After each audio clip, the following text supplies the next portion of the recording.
Gareth Dix. Yeah. Right? I mean, Gareth? I could say it in French, but it's not really French. So say it in French.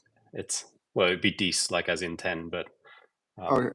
it's not that. It's actually When Dix. you introduce yourself, do you say hello, I'm Mr. Dees, or like hello, I'm Mr. Dix?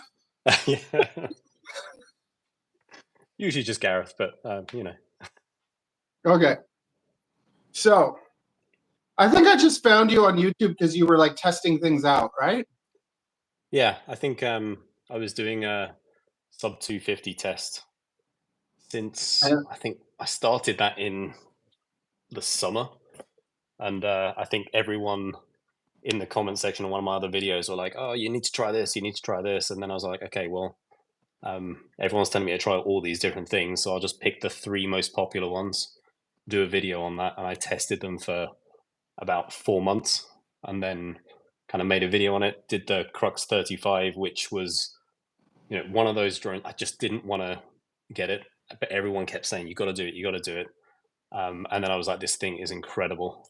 It flew better than like the other 2 that I had in the test. So, and then I think that's when you were like, "Yeah, you know, durability is a problem. Then you should try out the frame," which I have done, and it's kind of like hanging on the wall behind me now. So, okay, so when you, yeah, I don't have a lot of people that actually have my frame. There's only like maybe like 5 now. So when you got it, what were the first impressions? Like, just tell me like good and bad. If so I think honestly, yeah. So I think the frame itself, I think as soon as you take that out of the pack, you can feel it's way more durable than what the Crux 35 came with. It's just, I don't know whether that's because I think I've got the 3mm frame, so it's going to be thicker anyway. actually, but I was already, it is 3mm. The 35 is 3. Is it? I thought it was like 2.5 or something. It's so flimsy. They build the arms flimsy, but keep going. Yeah. Tell me more. Yeah. And the thing was, I was kind of like, this is like really simple. It's like really simple. Even the Crux 35 it's a simple frame, but you've got the 2 camera standoffs at the front.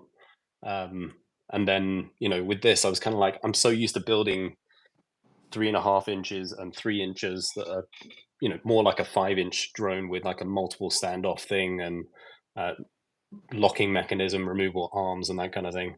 So when I was like looking at this, I was like, oh, this is going to be really simple. So you'll see that I'm actually making a video. You don't know this, but I'm making a video on the process of just transferring my Crux 35 over to it. And I was supposed to actually be filming a completely separate video on a build that I've got. And this is why there's a load of mess behind me at the moment. I'm building another 3.5 inch. And then when that frame came, I was like, this is going to take me like 30 minutes to transfer everything over. So I was like, I'm just going to film this. Yeah. Unless you direct solder. Direct solder, it'll take you a bit longer, but you have to. Like, you just have to. Yeah. But this is the thing. I wanted to see if I could just transfer everything over. I thought this was going to be like 30 minutes. And then I think the bit that killed me was like the camera mounting. I was kind of like, hang on, how am I going to do this with, you know, because the Crux 35 has a weird camera mount. It mounts on the front of the frame and then gets kind of sandwiched in between. So I was like, okay, maybe there's like a 3D you have an awkward camera, like, so your camera, I don't have a mount for it. I can make one, but I'll just need you to actually, like. Oh, that's all right. I figured this out because I was like, I think I went through about 9 different iterations. I learned to 3D model over the last week to try and create like a mount for this, and I was like going really simple. And I was kind of. Then the one you sent me was like from somewhere else. Like, it wasn't like because I thought you were going to give me something you made, and then you showed me that plywood. Well, so this is the thing. I kind of like made these types of things, and then I was making like longer versions of the one that you have.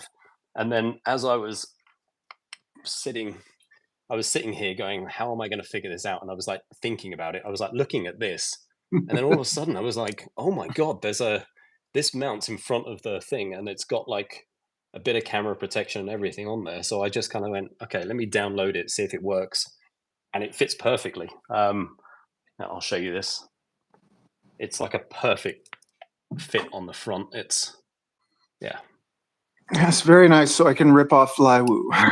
Basically, yeah. Flywoo have saved the day there. It's pretty cool. But yeah, I mean, yeah, I think once you know where to put everything and you've got the 3D prints that work, it's a really easy build. I've probably pulled that apart now because at the weekend I thought I was going to fly. The weather here has been pretty shocking for the last couple of days. So I just ended up pulling this apart. I wanted to mount the battery underneath it rather than on top. So I ended up pulling it apart again. Then I wanted to change the antenna mount. So I pulled it apart again. So yeah, I've probably rebuilt that thing more than anything else. And that's just in the last week. So Yeah, I tell everyone to get like 5 of them. I'm like, because it's like you're gonna like it, yeah. and then you can do like a racer, a cine, freestyle, like all the different. Because like just like the analog one just transferred over. Yeah. Yeah. And that's the thing. I think, when I spoke to you about it, you were like, oh, just go naked on the Vista. I'm kind of like, I probably will end up doing that, but for the purposes of that video, which I hadn't told you that I was kind of making, I was like, I just want to see if it transfers over. And I'm kind of like, can a beginner do this that has no experience of building whatsoever? And it's kind of like, if you know the parts and where to put them, it's really easy. Yeah. It shouldn't take more than like half an hour. And it's it may like because it is simple, but it's also like I don't know, just like I went through so many like things to get it because I think it's pretty. Like I think it's an attractive looking thing. Yeah. And Yeah. the way that the mounts are, the way that the arms are, that they're just big enough to like protect the motors and everything. So, and because the 3 that what were the 3 that you tested? You did the Crux 35. Did you do the Baby Hawk? Yeah, I did the Baby Hawk 03, which I'm still having issues with, and it's driving me nuts. You need a Discus 03. Yeah, well, yeah, this is the thing. I've built like other quads with an 03, and I've had issues with the Jello and everything. But the Emax, just everything I've tried, I've had people say, yeah, you need to glue the lens on. I've tried that. I've put like dampening on the standoffs. I've adjusted everything, and I'm still just getting sick when I fly it. So yeah, so that was a bit of that was the one I was most excited about because I've seen people flying it, and I was kind of like, yeah, that looks pretty good. I think the big thing for me is because there's no props in view either. I could fly it freestyle, but I could always take it with me when I'm flying down a mountain or something as well. It's too hot right now. It is, but it's too hot right now. Let it cool down for a bit. Yeah, totally. Okay, okay.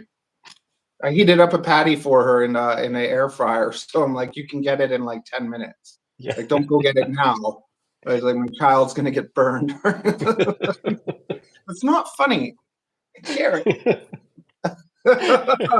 Okay. Let's talk about you some more. I know that. So like, are you like professional photographer? That's what you do? No, that's like a side hobby. I've done it for years. I did it professionally for about 8 months, and I was kind of like, I like it, but I prefer to shoot the things that I want to shoot rather than what I'm getting paid to shoot. So Women? You don't want to shoot women? yeah, unfortunately, the money is more in kind of like the corporate headshot world. So it's kind of you're just photographing business people for LinkedIn and that kind of thing. So yeah, or I did a lot of actors as well. That was more fun, but yeah, I still do that a little bit, but not so much. Just for people that I know and that kind of thing. So. Okay, just a question. Is there any tiny whoop that work with TBS and DJI goggles V2? Tiny whoop. Well, yeah, there's the Mobula 8 and there's the Pico. The Mobula 8 though has like a terrible frame, and the Pico, I don't know. I have one here. Oh, there you go. Oh, yeah. There you go. Yeah. Actually the Flylens 85 is probably the one I would get out of all those because Flywoo's the only ones that actually doing naked air units. So if it's like, to me, all those tiny things, when it's packaged like that, you kill the flight time, you kill the characteristics, and when you're like diving, the weight is top heavy, so it does funny things. Yeah, that's the thing. This is like great for just cruising. If you want to cruise and just fly in a straight line and, you know, do some cinematic flying, but as long as it's not too windy, it's good. But yeah, if you want to freestyle it, it's not for that. And I can't be gentle. Like, it's just not in me. No, that's the. So I got that from Beta FPV for free, and then I think within the first couple of weeks I broke the frame, like the ducts. With an 03 in it? Yeah, the 03 was fine, but the No. Did they give you the 03 in it, or just no. Okay, I was gonna say. Yeah, I'm gonna get yeah. Iris. Is it Iris that gave it to you? No, Yasmin. Yeah. Oh, Yasmin. Okay, I know who to be yeah. friends with now. The Modula 8 is probably around, like, I don't know, like $350 or something like that. But you can Google it. You can get the naked 03. In fact, I have one here because I'm about to build with it. You can get the naked 03 from Flywoo separately as well, And or you can strip it yourself as well. What are they? What? How much are they? The naked ones? Do you know? I can't remember because I bought a couple of them when they first released them, so they weren't any more expensive than a normal air unit. I'm sure that Flywoo have gone. So many people want these now and have increased the price. But my Grinderino, I built that with a naked 03 as well, to try and keep the weight down. That was tough to get under 250. So about 50 grams at least. Is it like 58 grams, or how much does that thing weigh? I can't remember. It's like 40 or something like that. It's well, like the AOS 3.5, which is like one of the ones that I'm like directly like. Oh, you mean the frame? Yeah, the frame is just almost the frame 60 grams. Yeah. It's pretty thick. And the naked Flywoo, there's the 85 fly lens. I think that's what it's called, and it comes with it naked. And like, to me, if I was buying anything Biden and Fly, that's probably what I would get. Because they do the fly lens and they do the 85 and the 75, but the 75 I think is just too small. The 85 fly lens, because it looks like it's decent, that you could still have a bit of fun with it. So what do you do? Like, what's your bread and butter? I do like comms in a business, so you know, typical kind of normal office job, and then yeah, when I'm not sitting at a desk in front of a computer, I'm sitting at another desk in front of a computer fixing bits that I've broken. So how long have you been doing FPV? What got you into it? So 2022, and I think so. I wanted to do this about 10 years ago, and I remember the video specifically. It was like this French video of people like chasing each other through some woods, and they had like LED lights on the back of it. And I found this video recently on YouTube, and I remember seeing that, thinking, "This is incredible!" Like, it felt like something straight out of Star Wars, and I was like, "I need to learn more about this." And at that time, there wasn't a lot of information out there. Then I saw the Charpu video, which I can't remember the name of. It's like the really famous one, and I was like, "Oh, that's pretty cool." And then I saw the behind the scenes of what he was seeing through the goggles, and I was thinking, "Hang on a second, I'm going to spend all that money, I'm going to spend all that time, and that's what I'm going to see, this thing that looks like VHS from like 1986 or something." It's, so yeah, I kind of put that to rest for a little bit. Then I think the Mavic came out, must have been 2017 or something like that, and I was a bit like, "Oh, maybe I could try that. Maybe it will give me, you know, like a way into doing this stuff." So I got one of those. It was like good, you know. I remember like following a car and that kind of thing, but it just wasn't it didn't feel like you were flying, like training wheels. It's just like regular drones. I'm like, it's like riding a bike on training wheels. Yeah, exactly. So so I did that for a little bit. I also got like the Spark, which was a bit smaller. It was under 250 grams, I think, as well. And I kind of got that because I wanted to. I'm just like, the Modula 6 HD is not the 03. Like, if you want DJI, you want the 03. The Modula 6 HD is just going to be like a split cam, and a split cam won't be that great. And I don't think you can stabilize it either, and it's too small. Like, it's okay if you were doing like indoor whoop racing, but like going outside, it's not that great, and you only get to fly a couple minutes. Yeah, it's really small. I mean, just to give a little comparison, that's the Pico versus the Mobula 6. It's really small.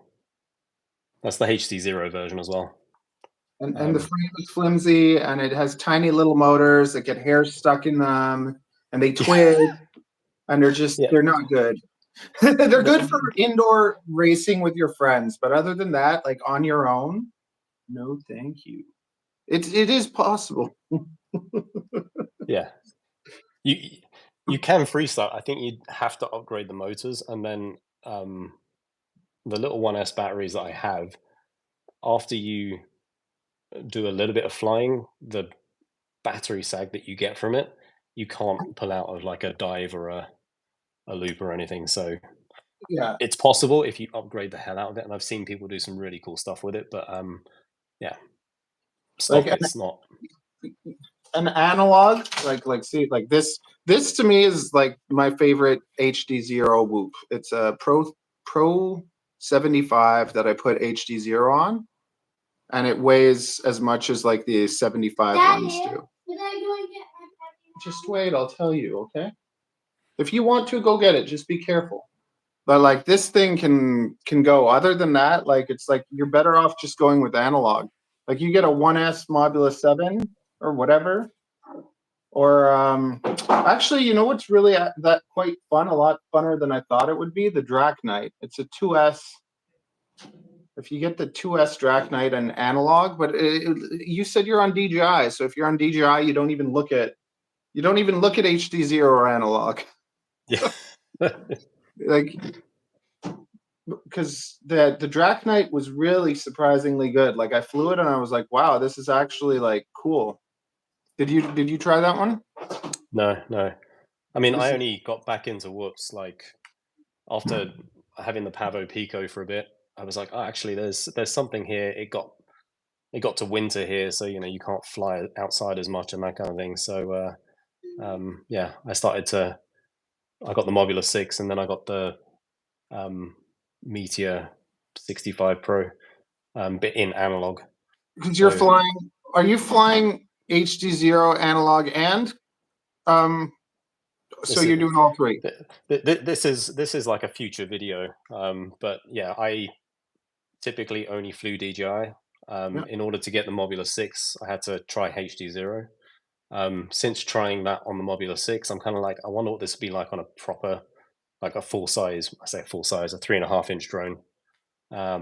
Then somebody in the comments section of I think it was one of my last videos, basically called me out saying, well, you're only against analog because you've never really tried it. So I'm kind of like, okay, so I bought like a analog receiver. I've got an analog receiver for my goggles. I'm going to build, you know, a good analog 3.5-inch quad and then see how that compares to HD0 and DJI. See if I can actually fly with it on the tiny whoop. It's like, you know, fine because I'm only flying it in the house kind of thing. But yeah, when it comes outside, like when you start racing and stuff and see the difference, like even like flying 450 miles outside is okay, but then like you do a race, like you want a 300, you want like an analog 75 millimeter 300 mah, and that's kind of like just beautiful.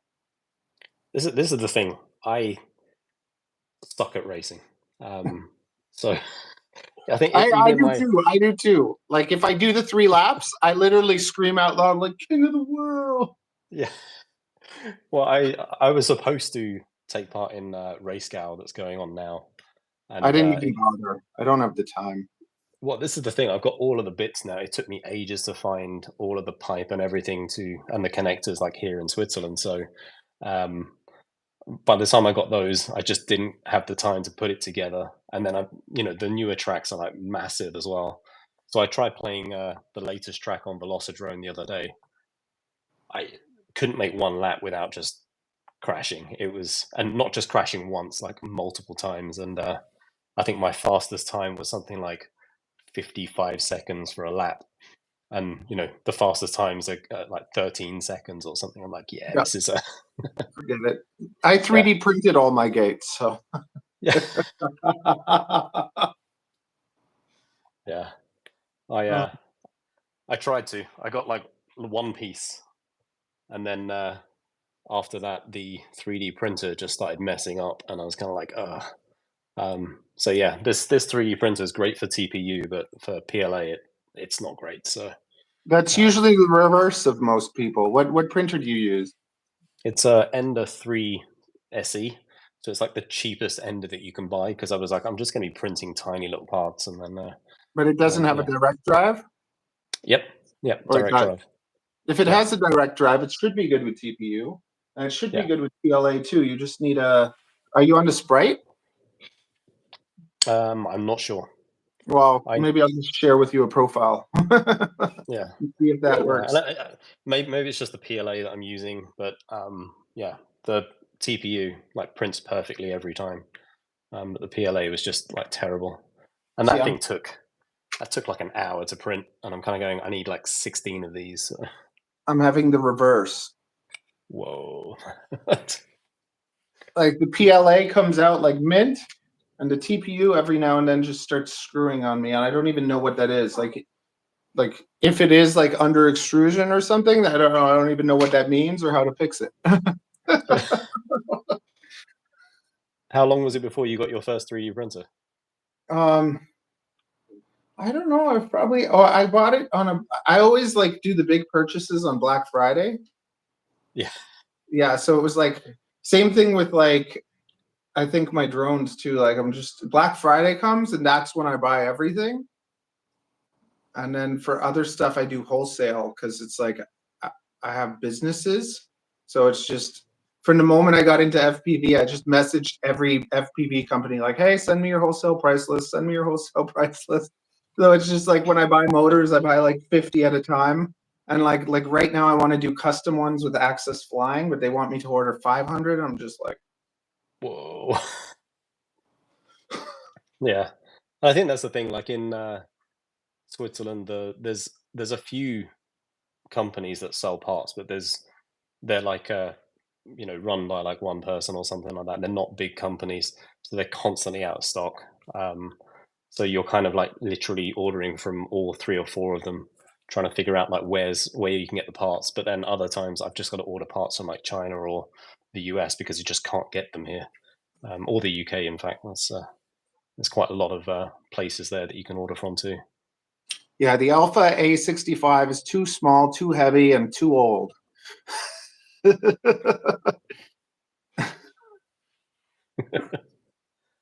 Yeah. Like especially if it's DJI, like if you're gonna have the Vista in there and all that weight.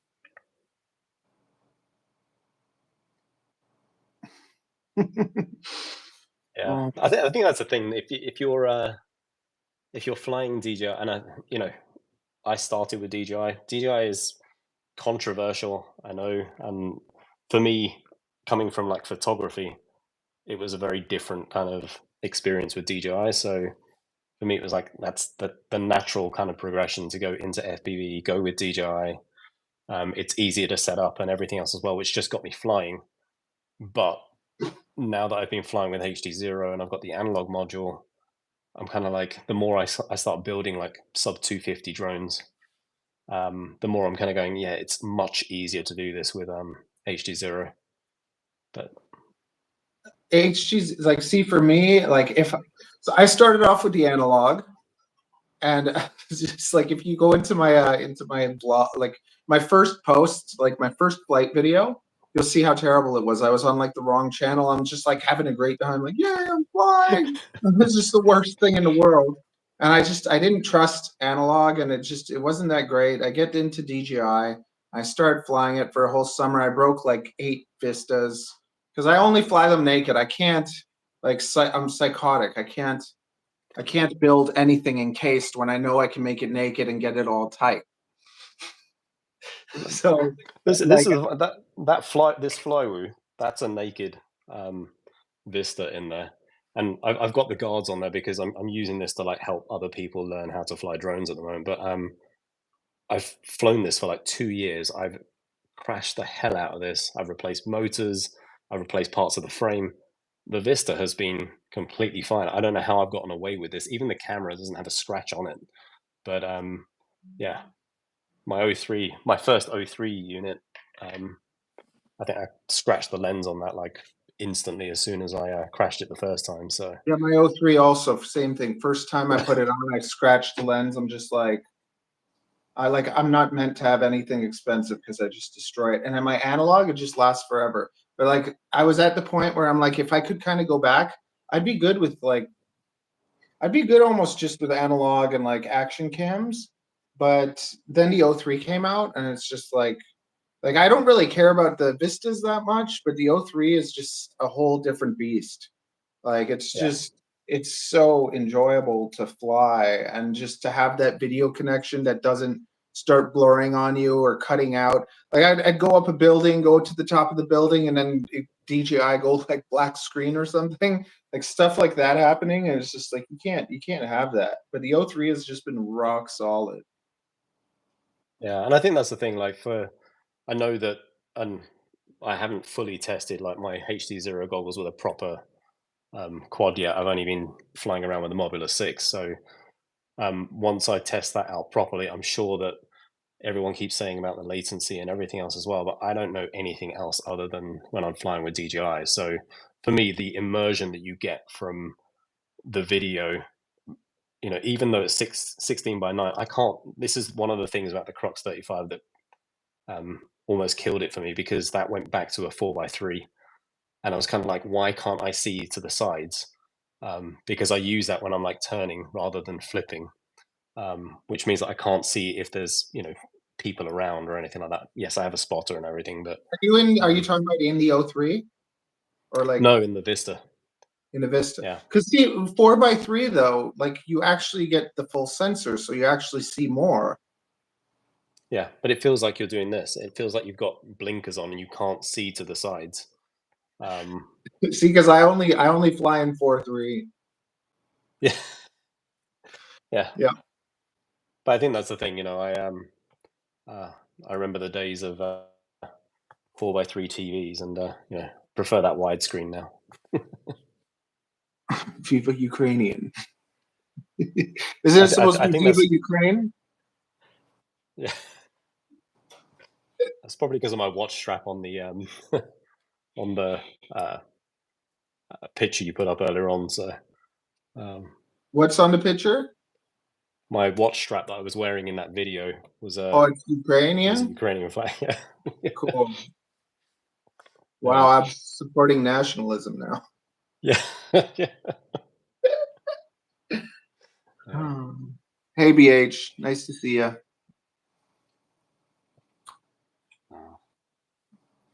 So what got you into FPV?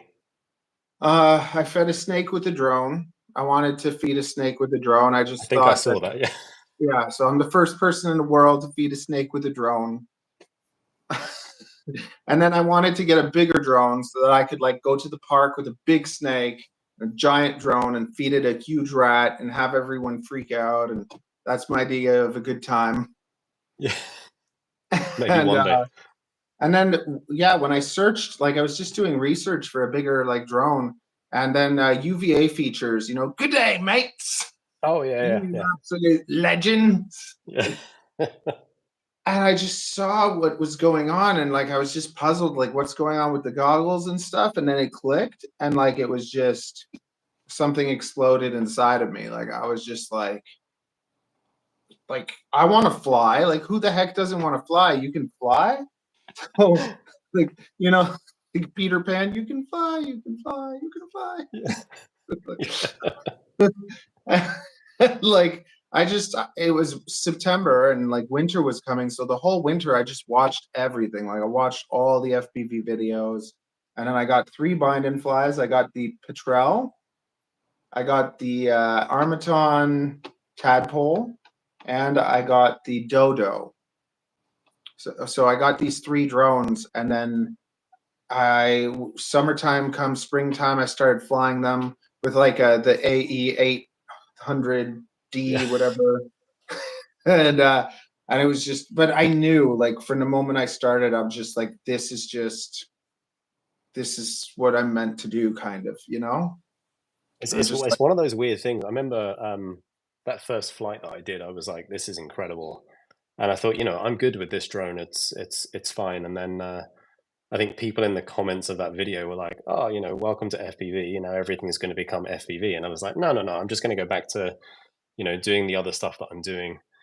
And then since then, everything, like there's a whole row of shelves here which still has some camera equipment on it, but the other two shelves are just full of like FPV parts, and there's like FPV parts on other bits all over the living room that my girlfriend's always kind of like, what's just arrived, and you know, that kind of thing. So yeah, it kind of takes over your life, and every time I'm like, no, this is the last one, I'm just going to build this and then I'm done. And I'm like, oh, but I could do this with it, you know, could change this. Yeah.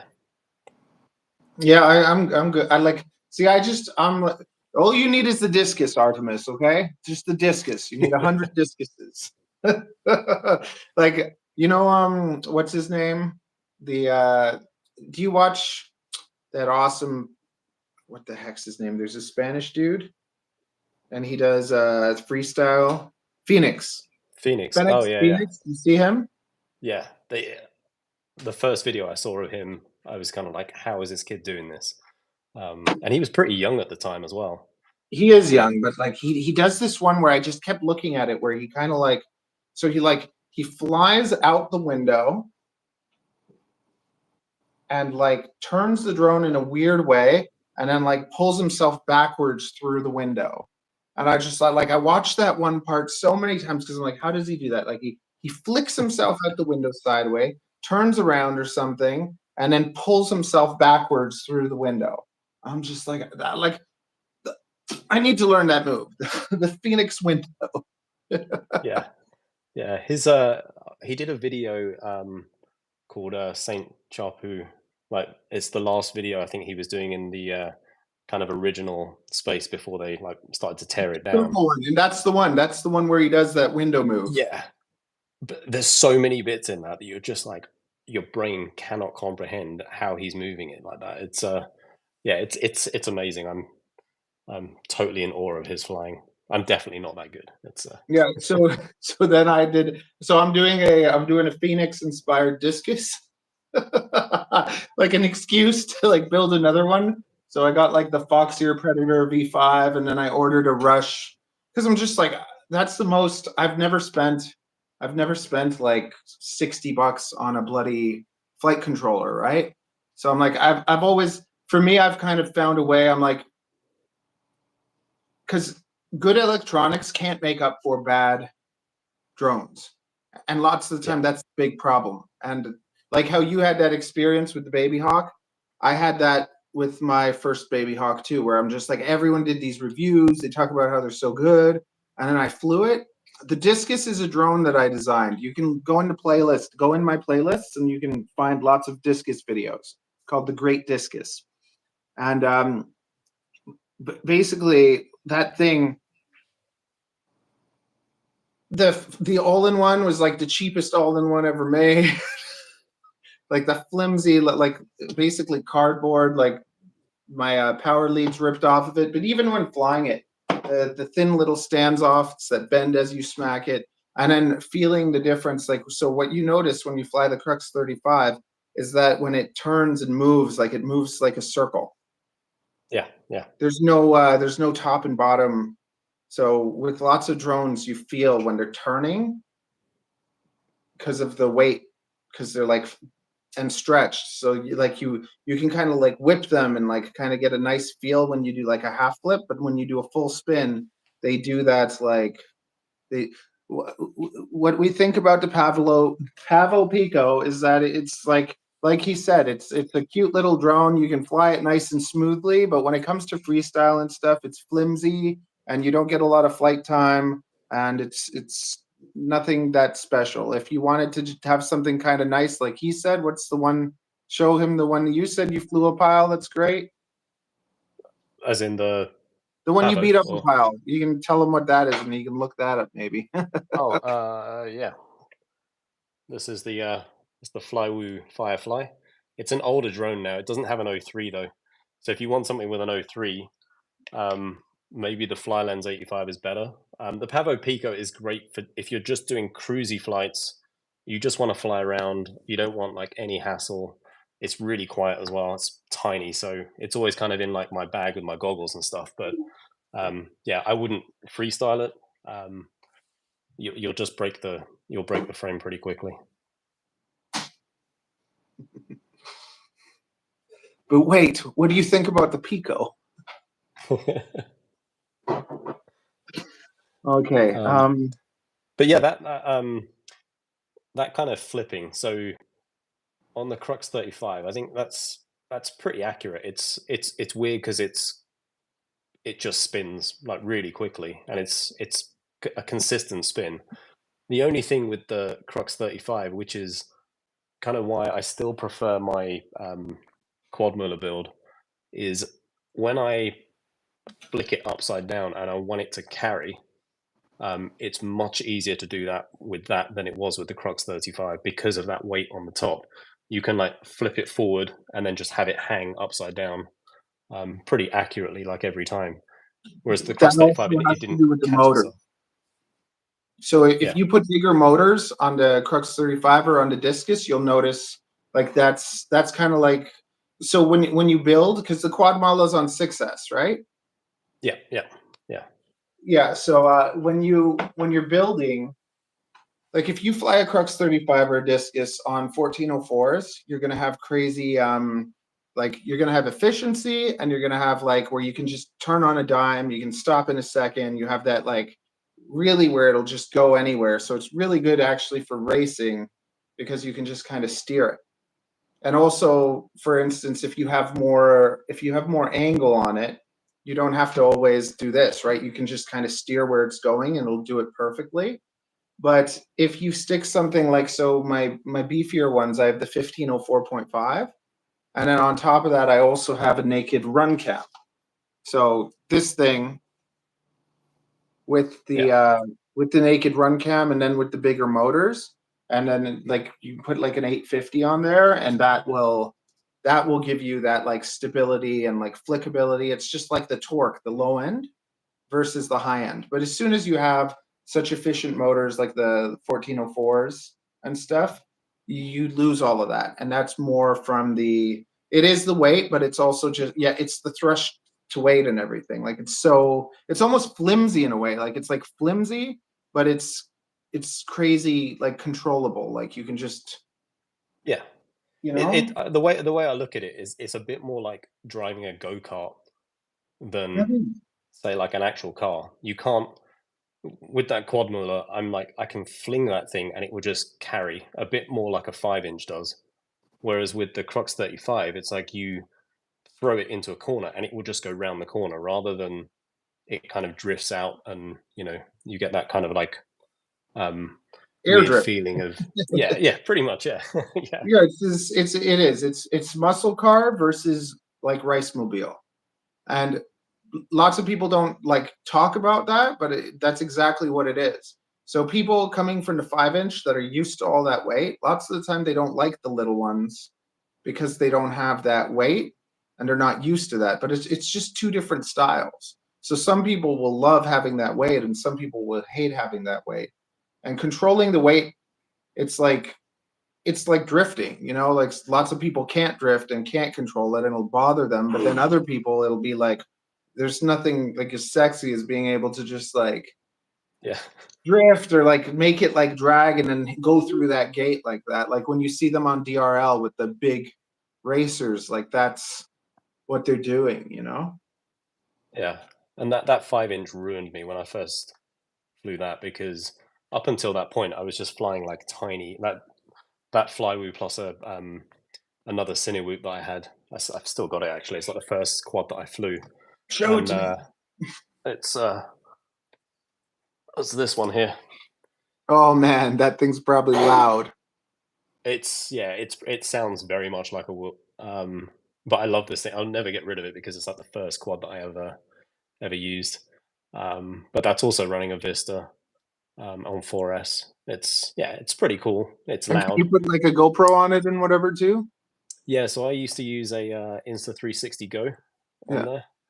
And then I just kept breaking the lenses on them. So in the end, I just fly this around for for the fun of it now. But yeah, after coming from these to like a 5-inch, all of a sudden I was like, what is this? You know, you can do this. How are the physics like working on this thing? And then yeah, ever since then I've been kind of going, right, how do I get that feel but sub 250? And it's not because I've got a license to fly like more than 250 grams, but in Switzerland you can't fly that in as many places, so I can't fly it in the city here. I have to go like much further out. Hi, Ghost and Black Pond and Great Scott.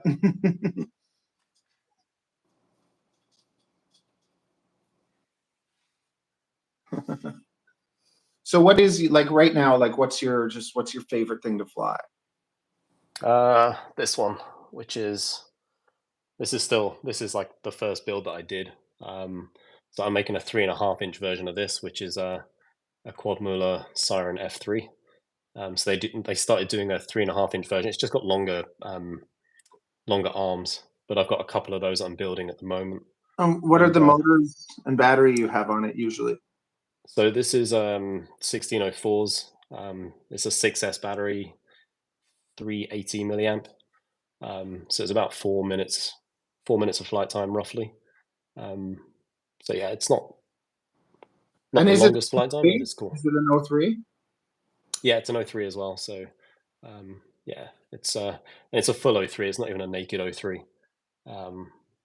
Whereas on my Grinderino, which I use for kind of this has got 1804 motors on it. And a naked 03 and an all-in-one, just because yeah, I had to keep the weight down on this. What's the weight on those two? So this is 248 grams, I think. And with the other one with the battery? With the battery, yeah. Which battery? It's the same 6S 380. Okay. I've got like loads and loads of those, so I just use those. But and I think the other one, that's 249 now because I've added like loads of TPU, but all of the hardware is like titanium now, just to try and save extra weight so I could add some protection for the camera and stuff. So I did that too. See, like great minds think alike. Yeah, it's one of those things. I didn't think it was going to make that much of a difference. I thought, oh, you know, I'll save like 1 or 2 grams, and it saved loads of weight. I think I'll as I'm like filming the next build of the quad motor, I'll actually weigh out what the difference is. But I think it's about between 7 and 9 grams. Yeah, the discus now, I just put a titanium on it too. So all up weight with a 4S 650 is 200 grams. Yeah, that's crazy. Yeah, it is. It's a fun build though. Yeah, that's the thing. On 4S, all I've got are like 850 batteries now. I've destroyed all of my 350 and 450 packs. So when I stick this on the discus, it's not as hilarious as when I stick this on this tiny flywoo thing. But yeah, putting this on the discus, it's almost like a bumblebee because it's like a huge pack that's kind of almost as big as the drone. So it's yeah, I like 650 to me is like the sweet spot. I've been thinking about playing with like 550, but I like 650. And you can still carry some, you could put a naked camera on it and it still stays like, because my naked Runcam mount ends up weighing 15 grams all up weight. And I just made a naked 10 that I haven't like made my assemble video yet, but this is going to be 35 grams with the fan and everything. Oh, that's pretty cool. Yeah. That's a GoPro 10. Yeah, that's totally like a GoPro 10 with this front screen. PTG, and like I made like it has like all the screws and levers and stuff to fit perfectly. Yeah, that's pretty cool. I've destroyed so many external cameras that this is why when the 03 came out, I was like, this could work, because even though, you know, if you break the lens or the camera on it, then you know that's like $90 as opposed to every time I broke a GoPro. was a couple of hundred or something. So Thanks, Sven. And Gabriel, with the battery underneath, battery underneath versus on top, it just makes it feel different. It's like having, once again with cars, there's certain cars that are front wheel or rear wheel. And when you carry the battery underneath, when you go around turns and stuff, it's like you're managing that weight differently, like you're swinging that weight around the turns. But then when you have the battery on top, it's harder to control with the battery on top because you're not really swinging the weight. The weight is kind of like pushing you versus you pulling it. So it's just what people like. Like some people like pushing it more, some people like pulling it more. Also the center of gravity, it affects all of that. So like what I noticed is like Vanover started doing a freestyle with the battery toilet tanked on top.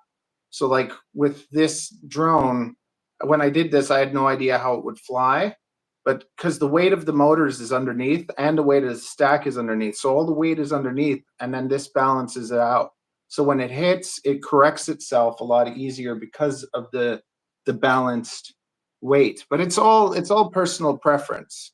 It's not it's what you're used to too. The biggest thing is just being used to something. If you're always flying that same weight, you get that connection with it. When you're always trying different things, it's harder to have that connection. Like, have you tested a lot of battery on top versus underneath?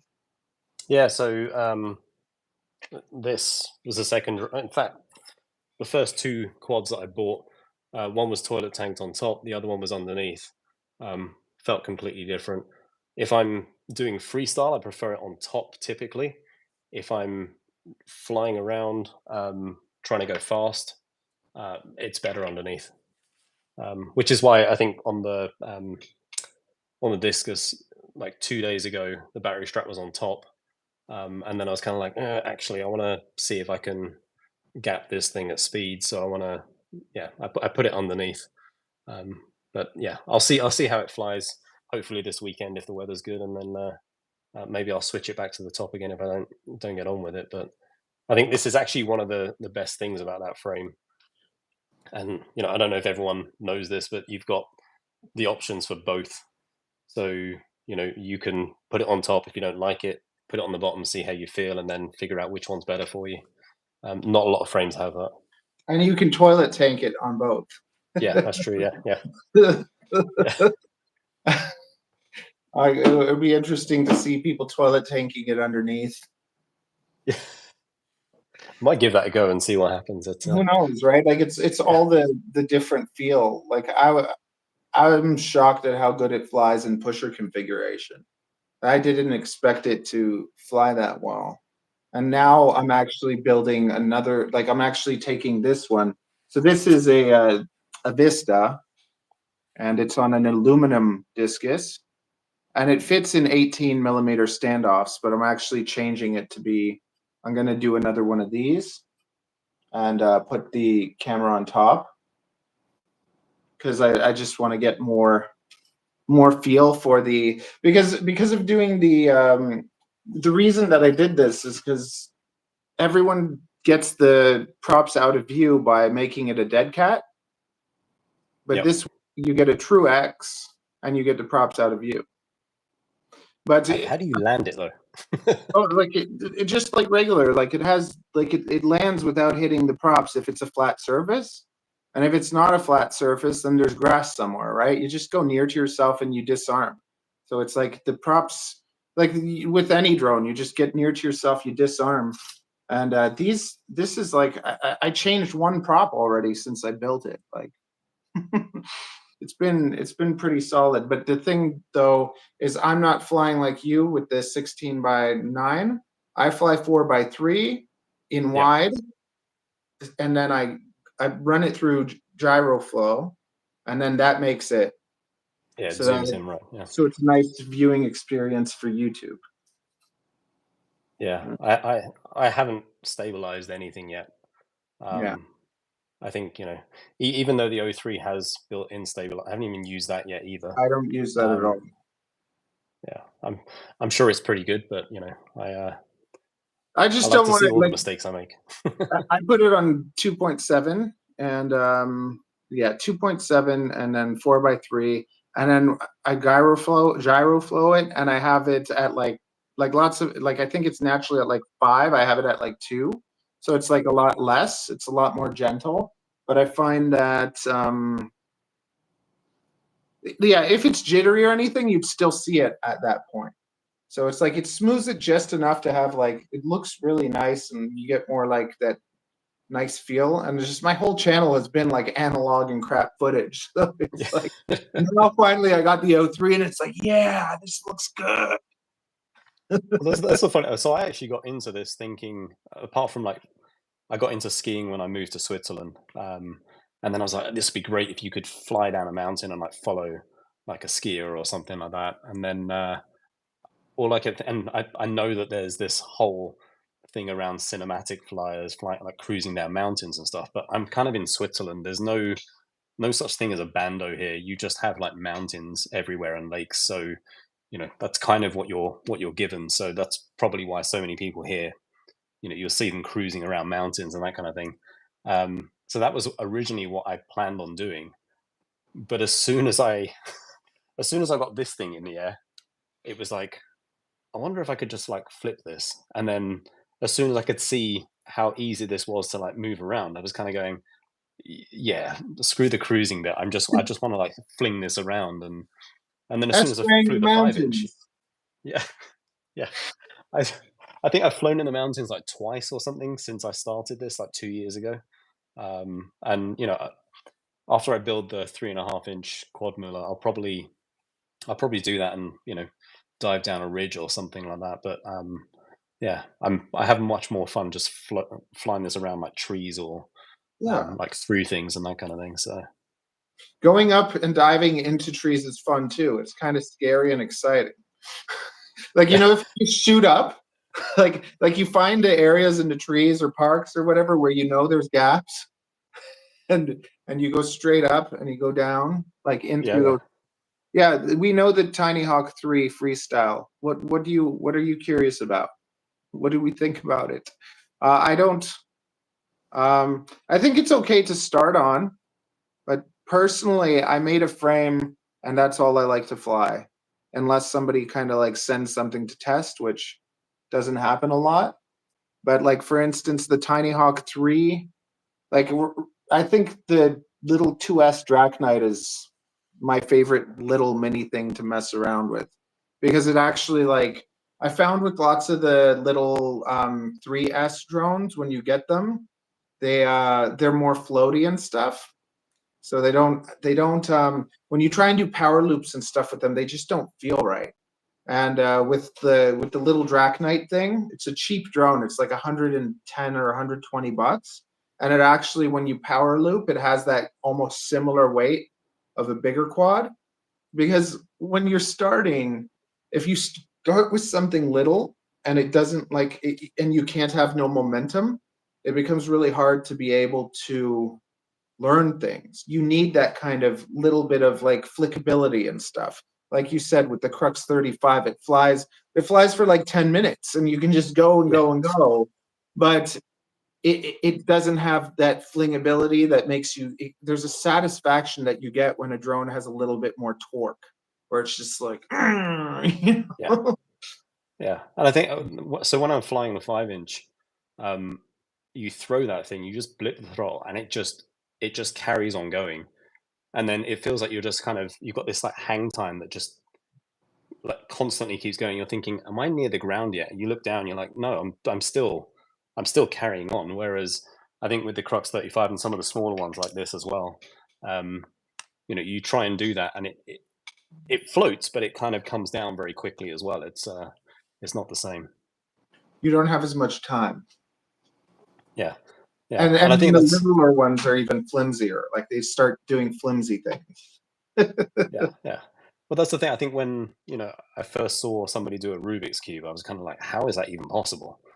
Because at the time I was flying like the tiny quads, and then I think moving to a 5-inch, that was when I was like, okay, now I get it, because there's this hang time. You've got like time to actually spin the quad properly, whereas on something like this, it's you've got a few, like 2 seconds or something like that before you're already hurtling towards the floor. So And it's there is something to that whole locked in feel. As soon as it gets bigger and a bit more solid, like when you do a half flip, it's like there's a authority that the drone has, you know, where you can half flick it and it goes and it does that thing. Whereas like you have these little things and you half flick them and they're just like, whoa, like they can't handle that. They don't have that stiffness to kind of like stop on a dime, and they do weird things, or they like with the whoops, they do, what's it called? They like yaw out or whatever. Or I noticed, like with the Mob 8, when I started going down, and then it like the weight pulls it in a weird way. So it's just not fun. That's the big thing I hate about like tiny whoops. Like, I was just like, I'm gonna make t-shirts eventually that just say I hate whoops. Like I hate tiny whoops. That was the thing. I think for the biggest time, I just didn't want to fly a tiny. I was kind of looking at it, going, "This is basically a toy. You know, why is this fun?" And then as we got into the winter this year, I was kind of like, actually, there might be something here, because flying anything else like indoors, I'm not a great flyer indoors. So as soon as I kind of started flying the Pavo Pico, which is still a bit big to fly in my apartment, it's a bit smaller in here. I was kind of like, what can I do in the winter? And then that's when I started to get the Mobula 6, and I've been flying that around. And it's so small as well that if I'm going on a business trip somewhere, I'll take that with me. I'll fly it around the hotel room or something like that, or down the hotel corridor. Like just the one that like this, the Pro 75, the regular analog one, Husky. If you go onto my playlist, I have a beginner like setup for 2024, and like I recommend this because it's like the thing with the 65, because you're used to flying now, so it's actually more fun because you can kind of like do more in small spaces. But the thing with the 65 is they zip up and down too quickly. Like that's a 65, yeah. That's a 65 Pro. That's a 65, yeah. It's the Pro though, right? Yeah. So that one's better too. And they have a sale right now. I think it's like $75 for that one. But just never touch the electronics, because like I've killed 6 of those boards just trying to direct solder. But I find this 75 Pro actually flies way smoother indoors than like a regular 65 does, because the 65 is so little and the motors are so little, and they just, you know what I mean? Throttle control is one of the most important skills for you to have as a beginner.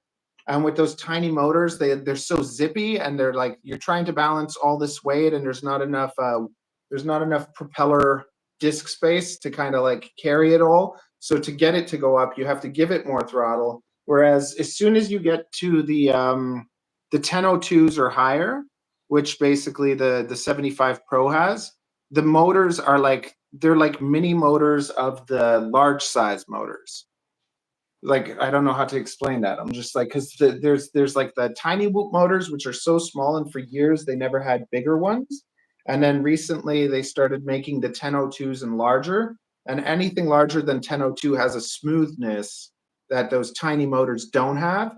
So it's just like, you can actually fly a larger drone and it feels way smoother because they have those motors that are also a bit stronger. So they last a bit better. Whereas those tiny ones, I just think of them getting carpet hairs and little stupid stuff inside them. Oh God, yeah. The hair that gets, like my Mobula 6, every time I fly it, as soon as I go to change the pack, there's just hair in it. And I'm like, where did the hair come from? Clean your place. Yeah. Wait, did you say you have a wife? Yeah. No comment. Yeah. Yeah. What is this? There's hair in my drone. When's the last time you vacuumed, woman?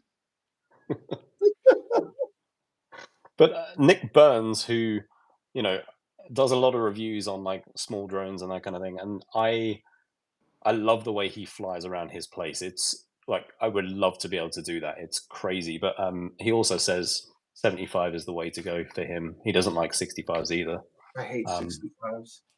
Yeah. I'm just getting back into whoops. So I'm like, you don't get as much fly time. You don't get as much fly time, number one. Number two, it's just like, it's just the disk space of the little thing. And it's almost like that circular thing. like how the circle makes it turn easier in the bigger ones, like having that, like the balanced weight. But then when it's so little, it's just trying to fall down, and you have these tiny little propellers trying to keep it up.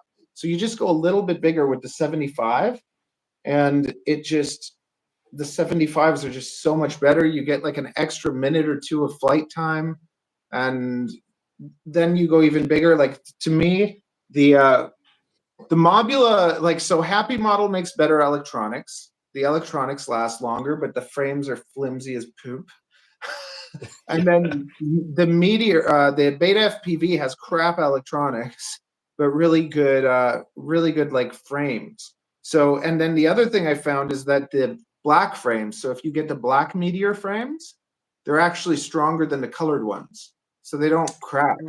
So if you just get some black Meteor 7 Pros, and you even just, let's say you get a Happy Model, like whatever, and then you transfer your Happy Model onto a Meteor Pro with a black frame, you'll just be so happy.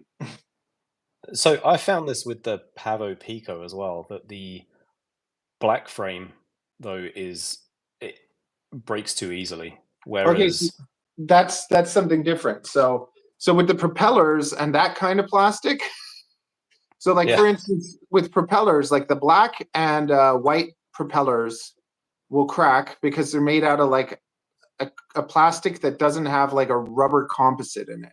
And then as soon as you get the propellers that are kind of like clear, like the gray ones or the bluey ones, like, or the greenish ones, if you get any of the clear propellers, they don't crack.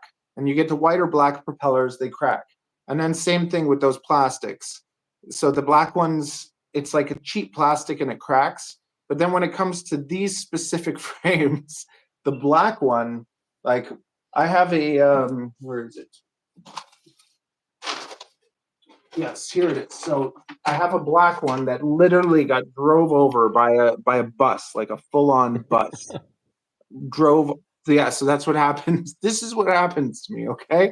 My first time flying my HD0 Meteor Pro, it stopped telling me the voltage.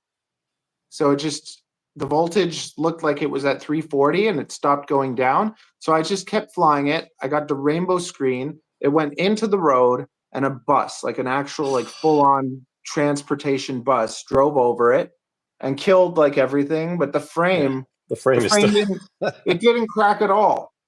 And that's how I discovered that the this specific, like the Meteor Pro black frames and the 75s, like, so the 75 ones also, there's something about this this black that like look at that, it didn't even crack, like it buckled.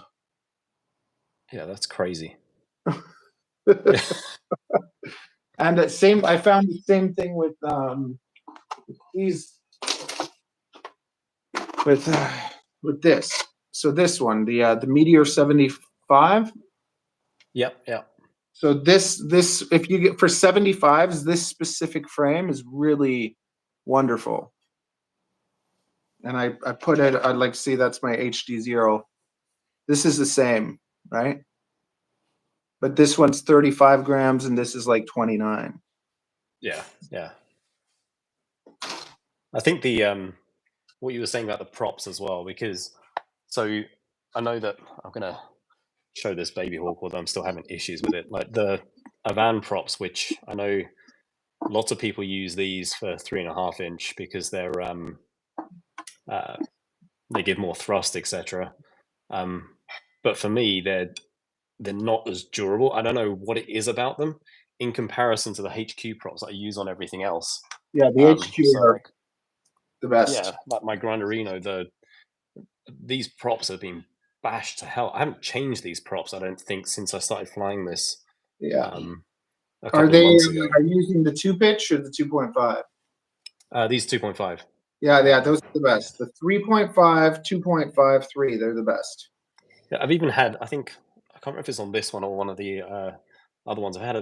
After a crash, I had like the prop bent out like this. I just bent it back and then it just carried on flying like nothing was wrong with it. It was, yeah. So yeah, big fan of those ones. Every build that I do, I'm just going to use these even though I still have like loads of the van props, I'm pretty happy with the HQ ones. So There's a guy that Yeah. did a test on them. I don't know if you've seen Recursion Labs. yeah, that's Chris Yeah. Rosser. Yeah. No. Oh, no, There's, yeah, no, there's the other Chris guy. Wasser, but Yeah. there's another guy, and Yeah. it's Recursion Labs, and he did tests, and he found that those are the best. Those are the best props anyway. So then I use those too. Yeah, it's weird because when like in Switzerland, you can't get those props very easily. So when they have a shipment in, I have like a little notification that pops up, and I just buy like 10 packs of them, just so that I've got them. And I've got like a load of stock now, but initially, I think when I first started flying the 3.5 inch and even the 3 inch, I only had 2 or 3 spare sets, and I was going through them every so often. But Yeah. See, like, same. I got all the I got them H. in yellow. Yeah. These are, you can get them in yellow from HQ. Same thing. They're the same props though. And then like I have all my stupid little ones where I've just like I've tested everything, right? Yeah. Because it's like, how do you know if you don't try, right? Yeah.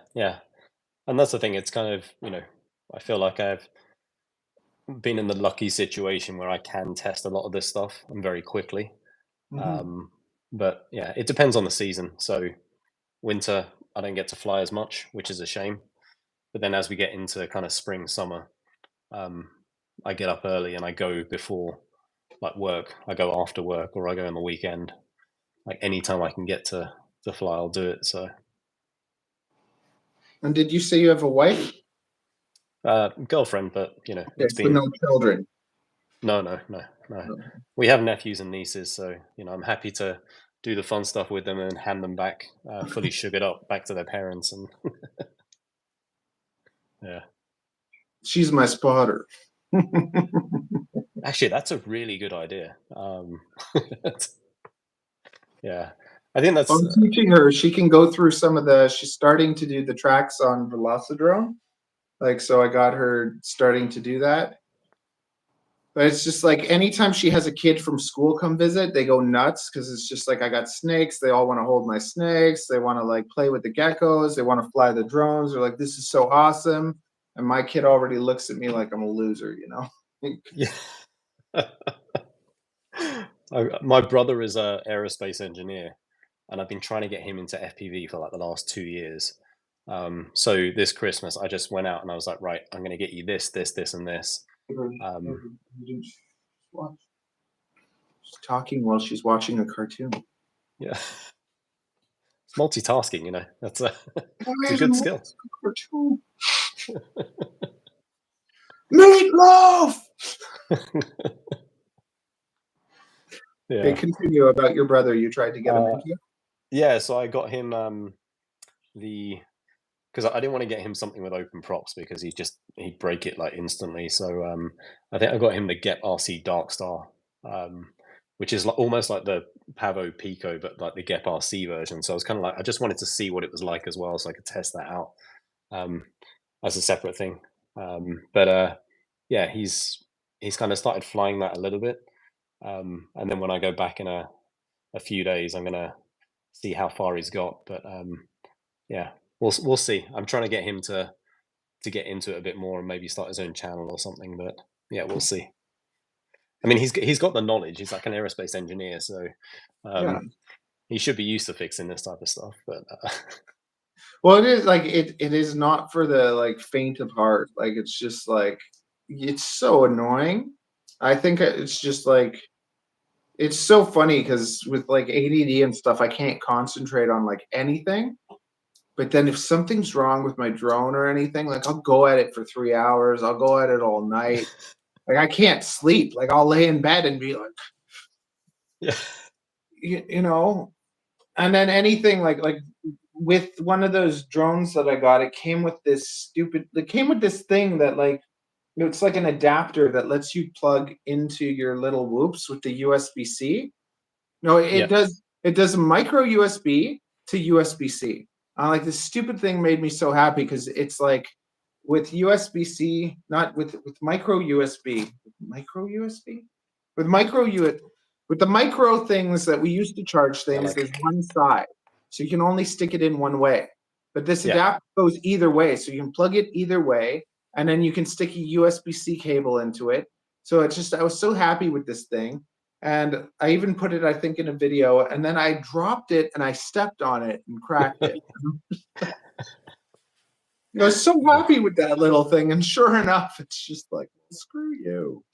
That's just the way. It's Okay, tell me some of the, like, what are the, tell me like your, like the greatest thing and worst thing that's ever happened to you with FPV. the greatest thing and worst thing. That's a tough one. Well, the greatest thing was me not losing my quad the first time I actually flew, which was, you know, that was like the biggest worry I had. I even went out into the middle of like nowhere basically to try and make sure that nothing happened. Although, so I think the first time I built my first drone and then realized it flew, but not only flew, but it flew really well. That's probably the best moment I had. And this is why, even though it's got an O3 air unit and I want to make a 3.5-inch version of it, I won't break that one apart. That one's going to be, you know, on the wall. I'll still fly that every now and again. But yeah, that for me was incredible. And it's this is the thing. When I got into FPV, I was like, I just want to fly. I don't care about building. Yes, I know I have to repair things and that kind of thing, but I'm just not interested in all of the building stuff. You know, I'm more interested in just getting out there and flying. And then now, like, my entire living room is just full of FPV parts, and I'm kind of planning my next build every few days. I'm like, what about this? And you know, I've got like spreadsheets of like weights and things where I'm kind of going, okay, I could use this component. And so I got really into the building of it. But the worst thing though, I think, yeah, the worst thing, and I did a video on this, which was my Grinderino build. When I first built that, I was so happy, but the weather here was so bad for weeks and weeks, and we had a holiday coming up, so we flew all the way to Spain. I was like really excited about this. I was kind of like, right, I'm gonna take that with me. I've got like loads of spare props with me and everything else as well. My flight lasted about 35 seconds. I can't resist going through a gap when I see it. I'm kind of like, it's like one of those things. I just kind of like, I should just literally fly this around and just be happy with it. And then, yeah, I saw like a gap under this like little bridge, which is all concrete. I hit that and it just, yeah, my soldering wasn't great on it apparently. And yeah, it desoldered itself. I broke one of the motors, and I was kind of like, I didn't bring a soldering iron with me or a spare motor, even though I had them back here. So, so yeah, that was a trip like almost 2,000 miles away for nothing. So, well, I don't feel that bad for you.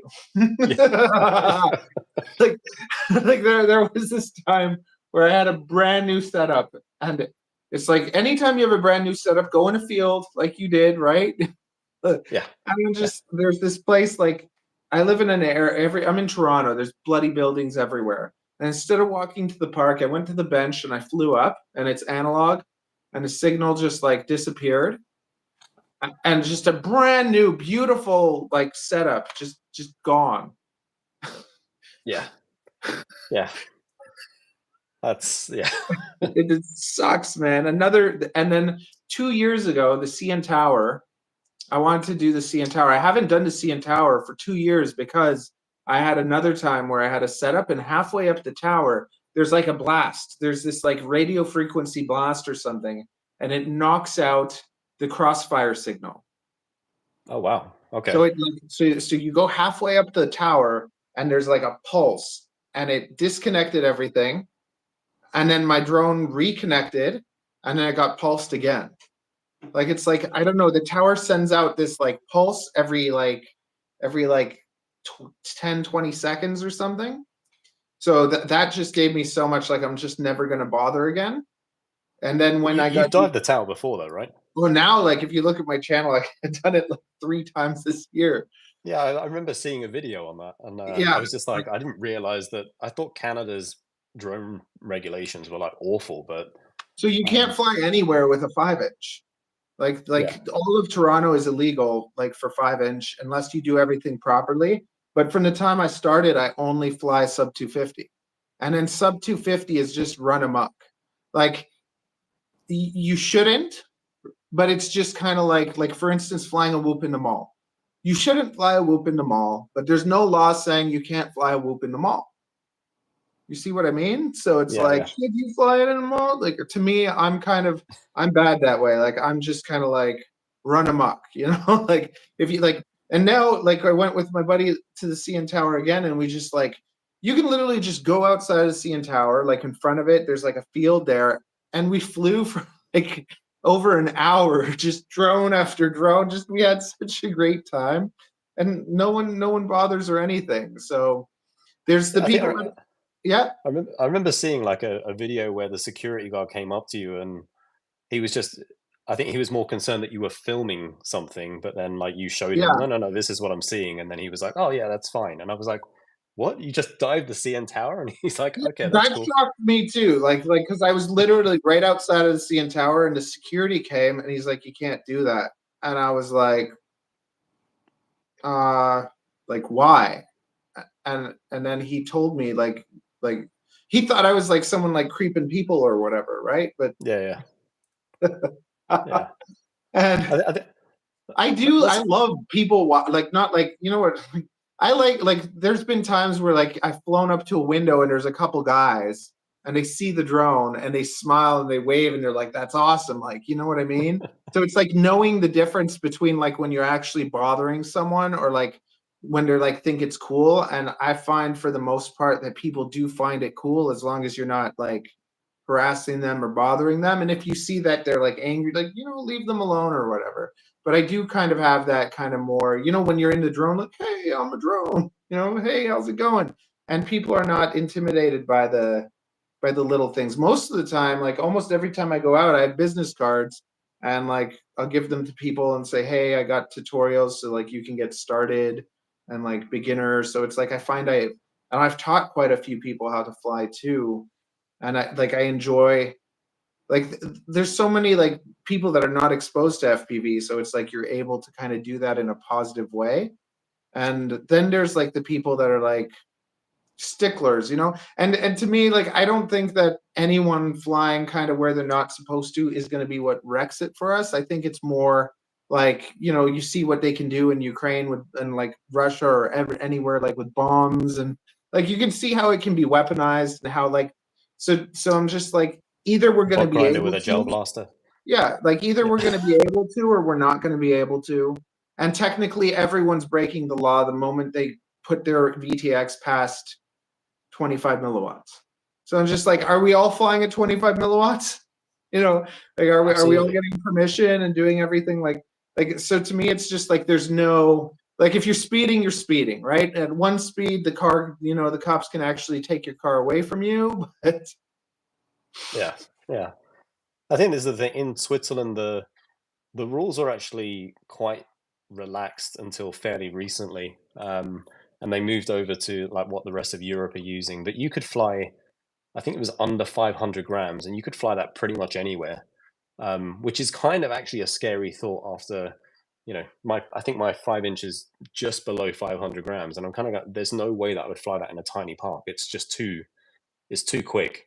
But yeah, they kind of allowed it at the time. Now it's gone to the under 250 as and well. So in Japan it's sub 100, so that's my yeah, next yeah, project. I'm gonna make like a mini disc.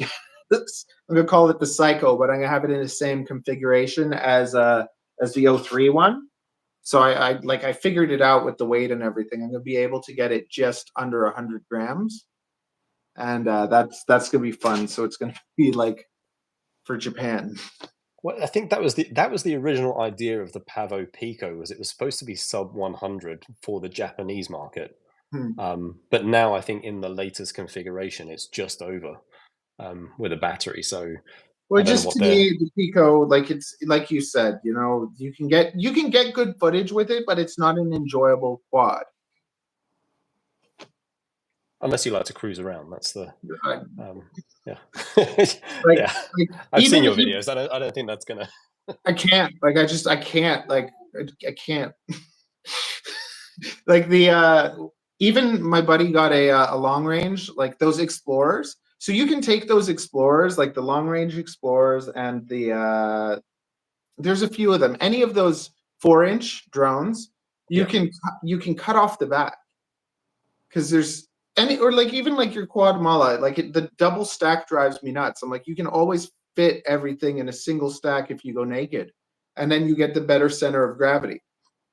And so with my buddy, we took his long range and we just cut the back off of it and put everything in one stack. And holy cow, like it took 20 grams off the build. And that drone went from like just like it was the Roma, the fly, the Roma, Diatone, yeah. yeah, the Roma long range 4-inch, basically the Flywoo Explorer 4-inch, just that back cut off, you put it into the middle, and the thing flew like night and day difference. Like it was like, holy cow, this is like a freestyle ripper. Because I'm just like those the Explorers to me, the way that they fly, I'm so like bored. And then when you'd come out of a dive or anything, you feel that weight. And it's just you just cut that back off, you save 20 grams, and you have something just insane. Like Have you flown long range before, or? I don't, because I'm cursed, you know, like I know that I'll lose it, and like I don't trust GPS, and then there's all that extra weight that you're putting onto it. So I got really there's Angry Dawn. I don't know if you watch Angry Dawn at all. No. So I think everybody needs to watch Angry Dawn, and they also need to watch Shutterbug. I don't know if you've seen Shutterbug. Yeah. So Shutterbug would go nuts with the weight. And when you make a drone too light, it gets flimsy, so it loses strength, and you lose that like the rigidness. But then if you so that's but when you make it lighter, because we get caught up with the 6S, we got to put 6S motors, we got to put the 6S battery, and the 6S, yeah, you get that instant power, but it's also like you've added so much weight. And the 6S is harder on the electronics, so it makes everything a little bit noisier. So it's not going to be as smooth. When you go to 4S and you drop the weight, so like all the reviews that you see people doing, like with the Baby Hawk and everything, you can stick an 850, you can put a 900. They're all putting like the biggest battery that they can to get it at like 250 grams. Yeah. But then at that weight, you're going to break things more, and the characteristics aren't going to be as nice. So if you are able to kind of like make it as light as possible, but still make it strong, like that's what I tried to do with the Discus, because the frame, like it's strong, and you can load it up or you can lighten it up, and you get both ranges of that. And once the bumpers like I noticed, for instance, with the like this is like HD0 90 cam on 3S, and it's around like 100 grams. And this thing, I don't like the flight characteristics that much of it. Like they're not like, it's like racer. Like I think this would be great for racing, but at this weight, it's taken so many smacks. Like I just smash the crap out of it, and it just doesn't break. And it's like the Timex Indigo watch, where my dad got me a Timex Indigo, and he told me, he's like, I'll get you a new one when that breaks. And I'm like, that watch never broke, so I never got a new one. And I hated that stupid thing because it lasted forever. But I'm like, when you have it at like this weight, and then you do that in analog, you just have something that you can it just doesn't break. So it's like, yeah, it's single plate, but I've broke one Discus frame since I got the bumpers on it, and it saves the motors too. But when you have the weight of this, like I like a bit more weight, but you get to kind of be able to play with both of them. And I have it in 3mm, 3.5, and 4mm. And the 4mm, I have that on the analog, and it feels like messing around with the ranges. because this is the Crux 35 transferred over, and I messed around, like I tried a battery strap, but this flies for like 10 minutes, but I don't enjoy it as much. And then this, like you can see the thickness of the arms and everything. Yeah. This is I think this is 4mm, and like this is like that Timex again. It just takes a beating. I can just beat the crap out of it and know that I can do whatever with it, and it feels good. But there is that difference with the weight and the power, and I think that everyone should play with that. They should play with the lighter build, the heavier build, because it's not so much even like the motor, the battery. It's like it's everything, and that's what's so neat about FPV. It's like when you played those video games where you level up your sword and then you level up your armor, and it's like you can choose what to do. You know, you can do it with the electronics, you can do it with the motors, you can do it, and then when you have everything kind of working, you have that like synergy that just nothing feels like when you fly the drone and you feel connected to it. Because then you fly anything else where you don't feel connected to it, and it's just like, I don't even want to fly this. I think this is the bit that gets missed a lot when you're looking at YouTube reviews of anything, is that whatever your flight style is, it's not going to be exactly the same as somebody else's. So, you know, that quad motor is like perfect for how I fly.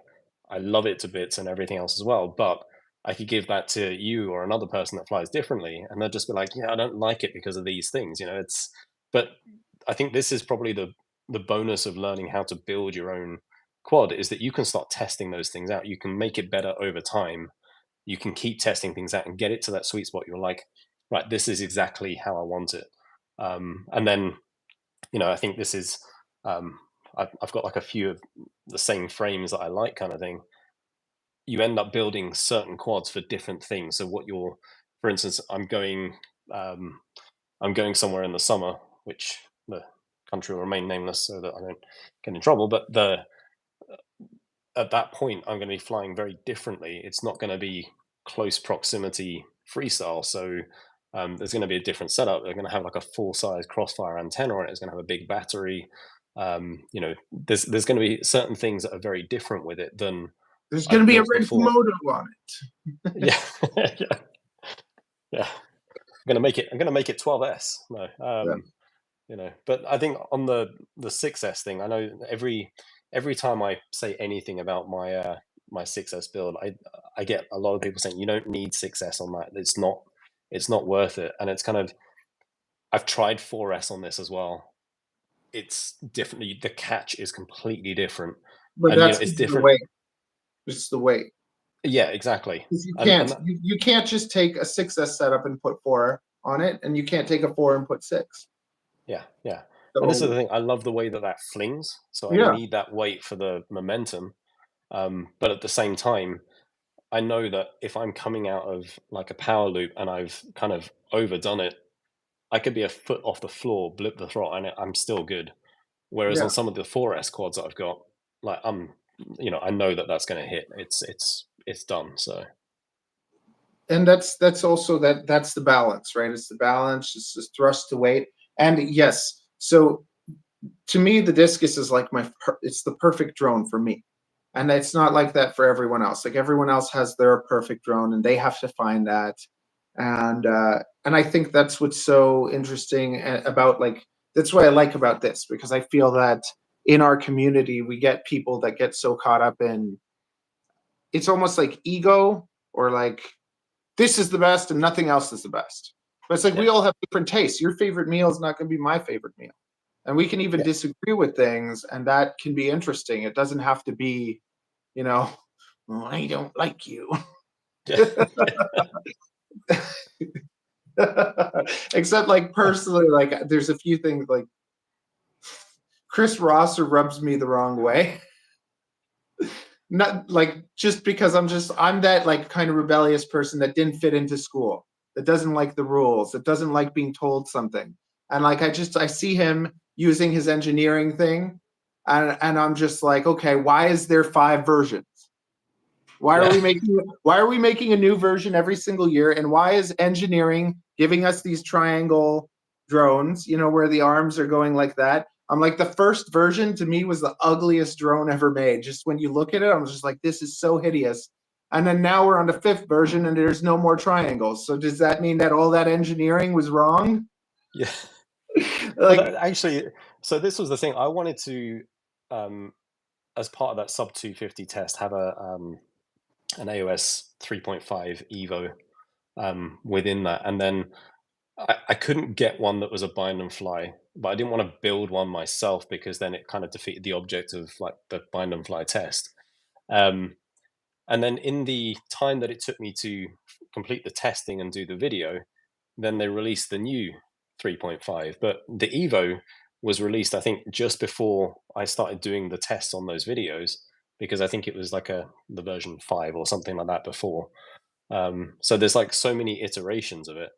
And if I think of like a car example, it's kind of like you get the Italians to do the design and you get the Germans to do the engineering, but you don't get the Germans to do the design of what it looks like, because it'll perform well, but it just won't look very good. So, but yeah, I mean, I didn't mind the 3.5 inch version of I think it was the one before the Evo, because it looked kind of squat and well, I quite flew nice. it. Like, one of my buddies, and we have that situation actually where like the way that like I don't know, my rates and his rates are so different. So it's like when his rates, like I have to be at the edge of the stick to get movement, and my rates are like they're like tight. They're not like Mr. Steel, but they're like MCK.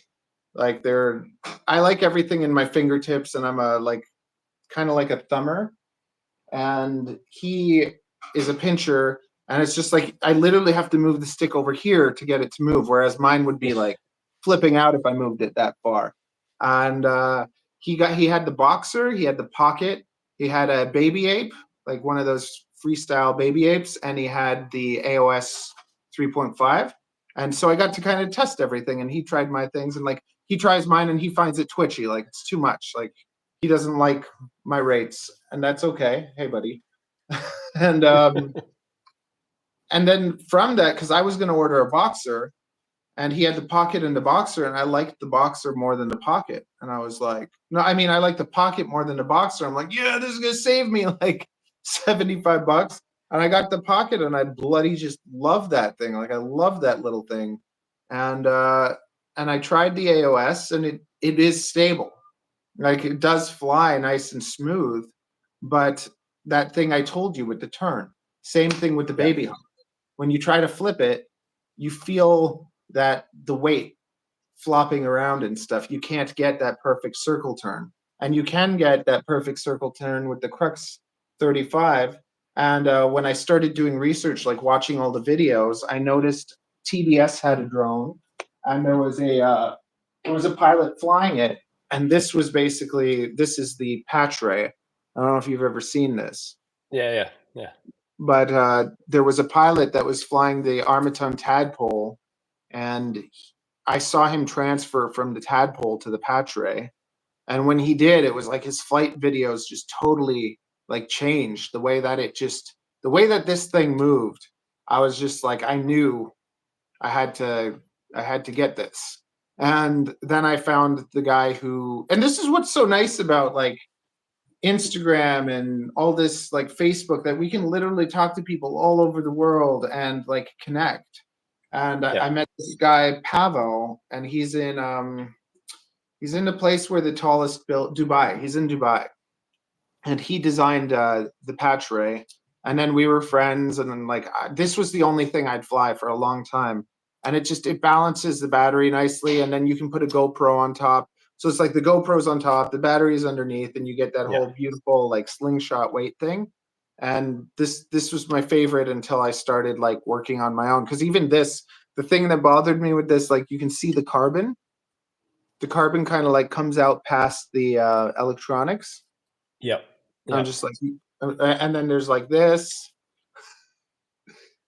Yeah, and what is that? Is that like protection or? Well, this is actually interesting because what he has is a hole here, so you could take the Crossfire. Antenna, put it through there, run it through the hole into the thing. So the Crossfire antenna would sit here, and it's really like cool, and the way that he designed it was just beautiful. So, but it couldn't do battery on top, and I hate like anything wasted that's like hanging out there drives me nuts. And even with the adjustable cameras, I tried to make an adjustable camera mount for the discus, and I just hated the way everything looked.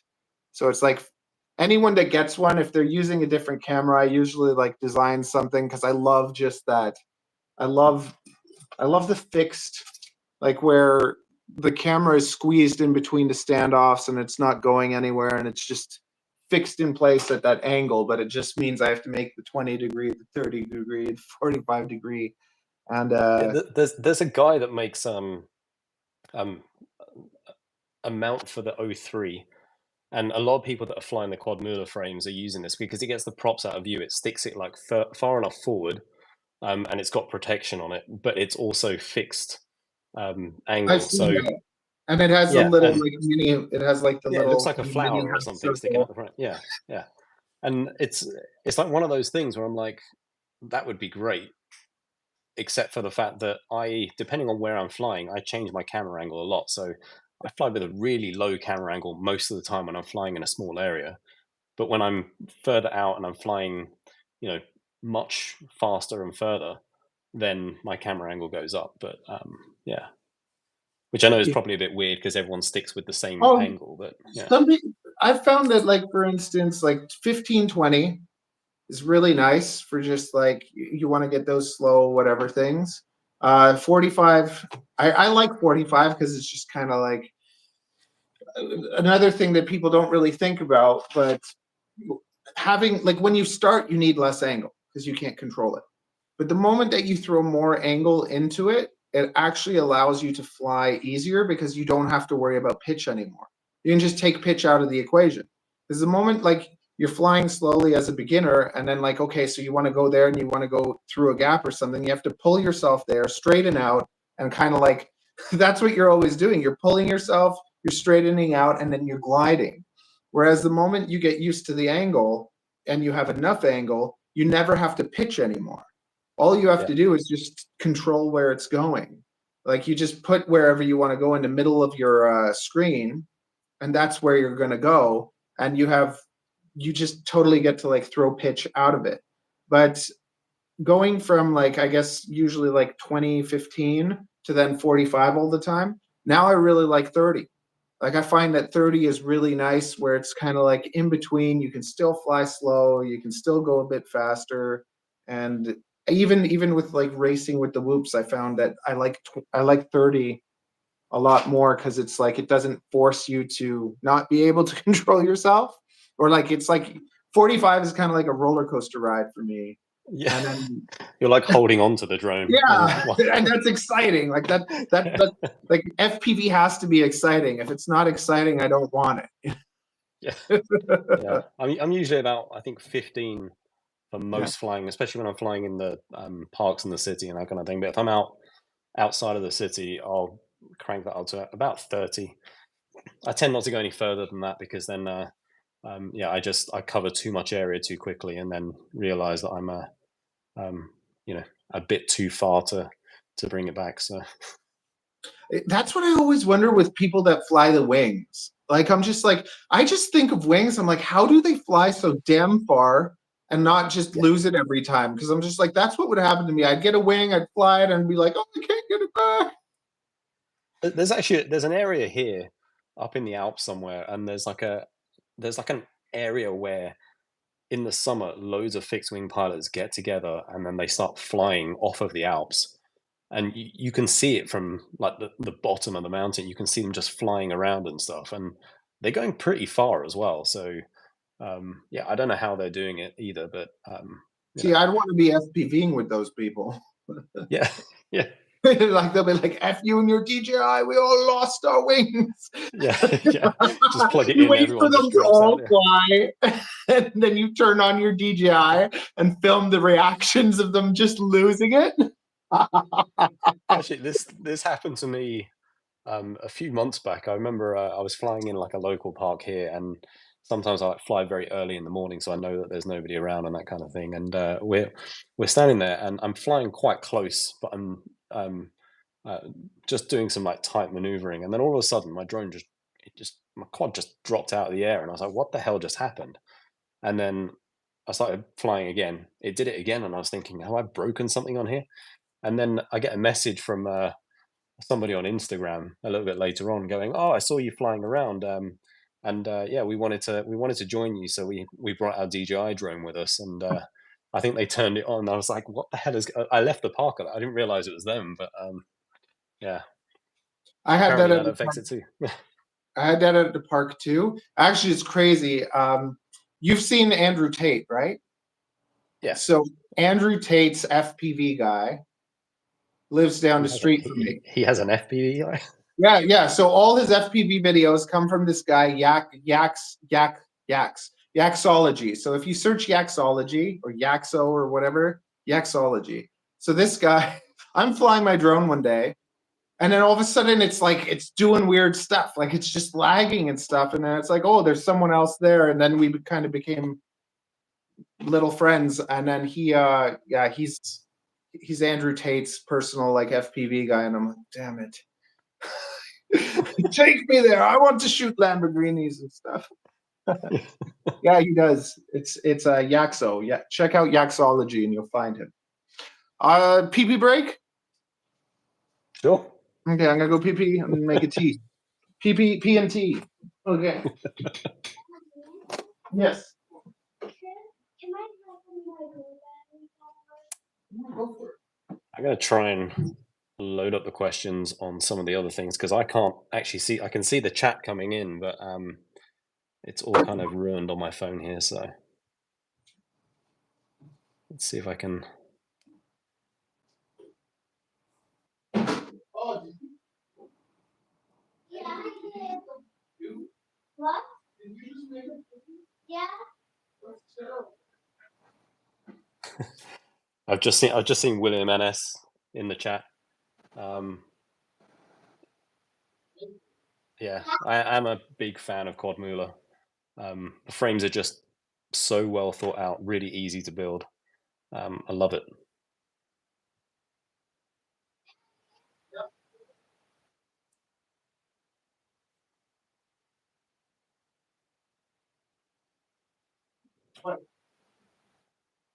Hey.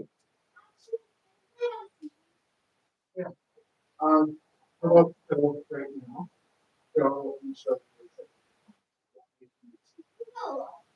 Just go to sit on the chair and you can show them the phone. Yeah, and then But be very careful. Don't knock over anything. and then I'll show You can show them, but be very don't touch the camera at all. Hi.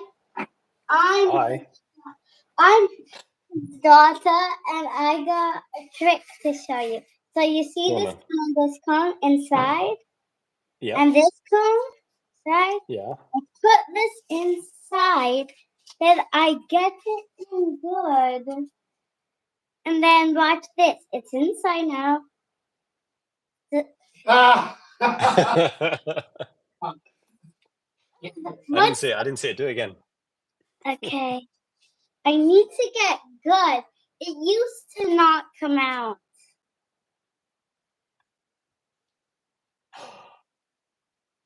But where did it go? Only if you shake it really fast and hard, then it comes out. And only if you don't put it in properly. There's a certain way to put it in properly. If you don't put it in that way, then it will just keep falling out. I hear you're starting to fly drones on the simulator. Yes, I'm learning to do the track, and I can follow one whole track. Do you enjoy it?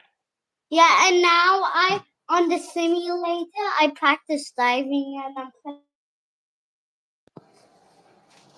I'm Amazing. Thanks.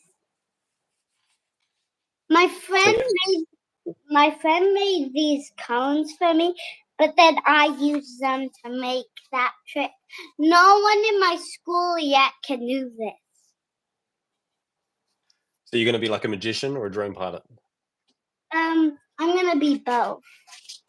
I'm also gonna be You a can talk to scientist. them. Don't even look at me. Pretend I'm not here. No eating my seaweed. Opening it for you. I'm gonna feed it to you. No, I'm very busy in an important meeting. Well, yeah, and I'm pretty good at swimming. But when I'm in Florida, my job's gonna be being a scientist, a magician, and an artist. So I'm gonna teach people online how to draw by making videos. Then by doing science, sometimes I'm gonna do science videos, how to make an explosion or something, which I already did that with baking soda and a Coke, and then water, and I also for my magician sometimes I'm gonna make two things and then go like that and then put it inside and it doesn't come out, or put something inside and then make it disappear. What are you going to put inside? Like this. It's funny. Watch this. See this? See this? 1 second. 1 second. Shall I close my eyes? Yeah. Tell me when you're done. Okay. Just getting ready. You can look. Just I'm holding it down so you don't see how I do. Now look. Where did it go? It's in your other hand. Are you ready? Nope. My pockets? Nope. And watch this. Voila, it's back. That was actually quite quick. Yeah. Yeah, I know. It's quick.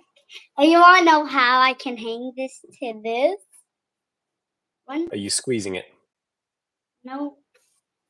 This is a different type of trick. Look. It's not going.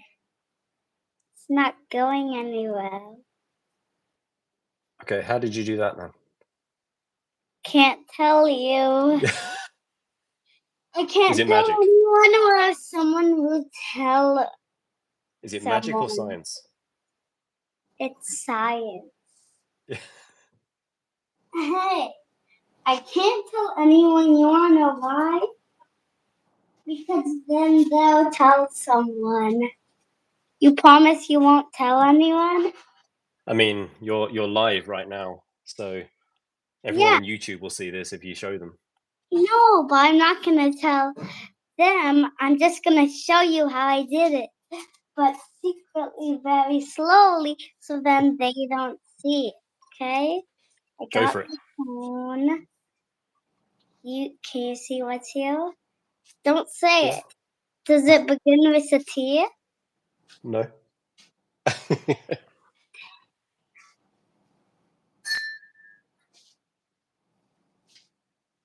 What is it? Spell it out, but don't actually say it. TAPE. Yes.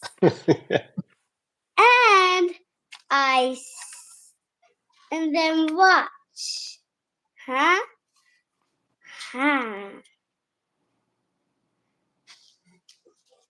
Amazing. That's how I did all my.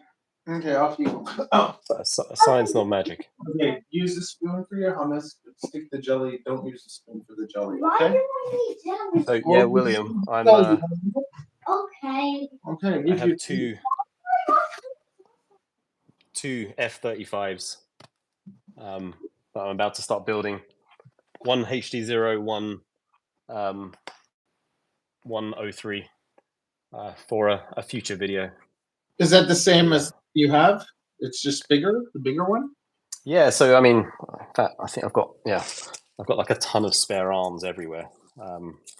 for these things, but I bought loads of spare arms for the 3-inch, and I've only broken one of them so far, which I'm kind of impressed by. But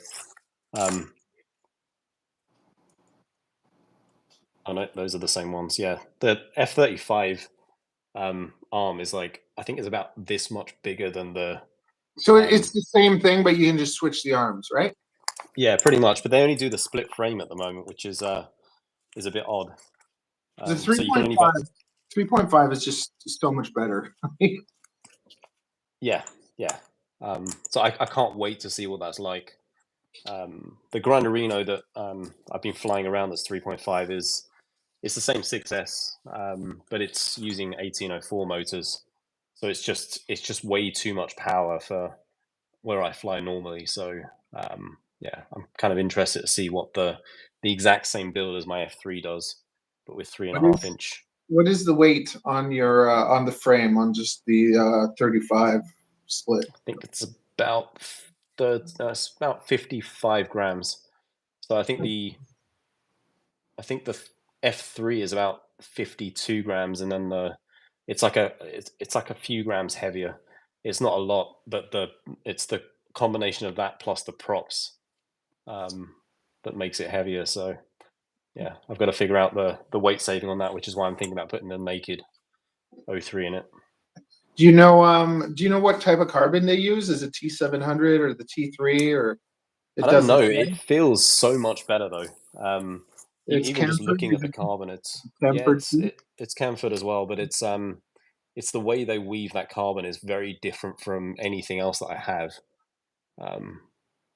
Yeah, I don't know what they do with it, but it like you can feel it just as soon as you take it out of the packet. It's very, very different, and I've managed to break one arm so far, and that thing is I've crashed that into everything. So yeah, see that's what I'm fiddling with now. I'm gonna fiddle with the T700, the T8. Mess around with different those, see if it's worth it or like the difference. Yeah. I mean, the carbon's pretty good on the discus frame already. I mean, if I compare that to the carbon on this to the Emax frame, for instance, this feels so much better. Even though I think they've redone the Baby Hawk carbon, but I don't know. There's something about it when you take it out of the pack. It's like it just doesn't feel like it's well built. Whereas the Smart 3.5 from Gep RC, that carbon feels good. It's just really solid, but I think it's quite big. Yeah, the carbon on the Petrel felt the best also, like from the stuff I got. The frame didn't break. And I wonder if it's the T700 or whatever. But also, did you put the bumpers on that or no? Yeah. I got those because And how did those print for you? Did they print okay? Yeah, I think so I'm printing on 95A TPU, so the bits are kind of like What? Yeah, they're like turning up at the end. Oh, see, you know what? You're supposed to put them in between the motor. Okay, that makes more sense. I just put them on the bottom. So it's just like it looks like it has like landing pads or something. Because you see what happens is, you see? Yeah. Because it protects then the frame, and it protects the motor, and it just sits really nice. That makes complete sense now. Yeah. You know what? One of my buddies actually, because I had a fin. I don't know if I still. I made a fin for it too. I'm so bad at putting stuff on Thingiverse. I need to like put everything on Thingiverse. But I designed like a fin for it. And then he took the fin and he showed it to me. And yeah, okay, so this is a bad one. I don't like this one. Like it's just I'm still learning like 3D whatever. But like, see, this is like just my stupid like racing fin, but it doesn't like go back. It's just straight. It's just dumb. Yeah. But anyways, so he took it, and so it's supposed to be like this. This is the wrong type. Whatever. So it's supposed to kind of sit on the drone like that, right? Yeah. So it's supposed to sit like this. And then so what he did, he had it on like this, and he had the battery on top, Yeah. and it sat like so it was almost like a battery protector. Yeah. Yeah. Like, what the heck are you doing? Yeah. That was the thing. I think when I was like printing those, I was like, oh wow, that's like really, really kind of thin. Now it makes sense if it's going in between it, but I appreciate the thinness of because I'm running out of like motor screws, and yeah, I didn't have ones that were long enough to kind of go through both the other day. So at least with this, I was kind of like, okay, I can use a shorter screw than. Well, you'll still be able to then. You just switch it, because then it Yeah. fits perfectly. Because it's just everything was made kind of like. The other thing that is neat, well, yeah. So if a company wanted to kind of rip those off, they would literally have to like buy my frame, like because it's unique in that way that like it's just, these bumpers won't work with any frame. Like they're the perfect size with those. And I made it so that the carbon is just big enough that it protects the motor, so you don't. Because with all the pointy stuff, it hits on a point and then it just cracks. And when it's pointing when it's pointing out the sides, lots of the time you hit the motor right here. Like you hit the motor on the side. You don't really hit the motor, like unless like it's falling down and you crash. But when you fly into something, like this is always where like I always destroy this arm or like the front right motor. Just every single time, I just kill that front right motor. And since the bumpers, it's been safe. Yeah, I think that's the thing. And the motor that I broke on the Grind Arena, the first flight that I took, I think there are I can't remember what they call them. They're like paws or something that you can put on there, but they're so huge that I would have to like strip more weight off of the It quad in order looks to put those on cool. there. It does look cool, but it's it's so much weight that I put these the little ones on there, and that was just to protect the frame from like splintering. But yeah, the motor just went from it. But I think that's because the 1804 motor sticks out even further. If it was a 1604, I don't think it'd be a problem. The other ones that I have, I've never broken a motor on that, even though they're the lightweight T motor ones, which are known for not being very durable. But I've crashed the hell out of that thing, and it's just still going.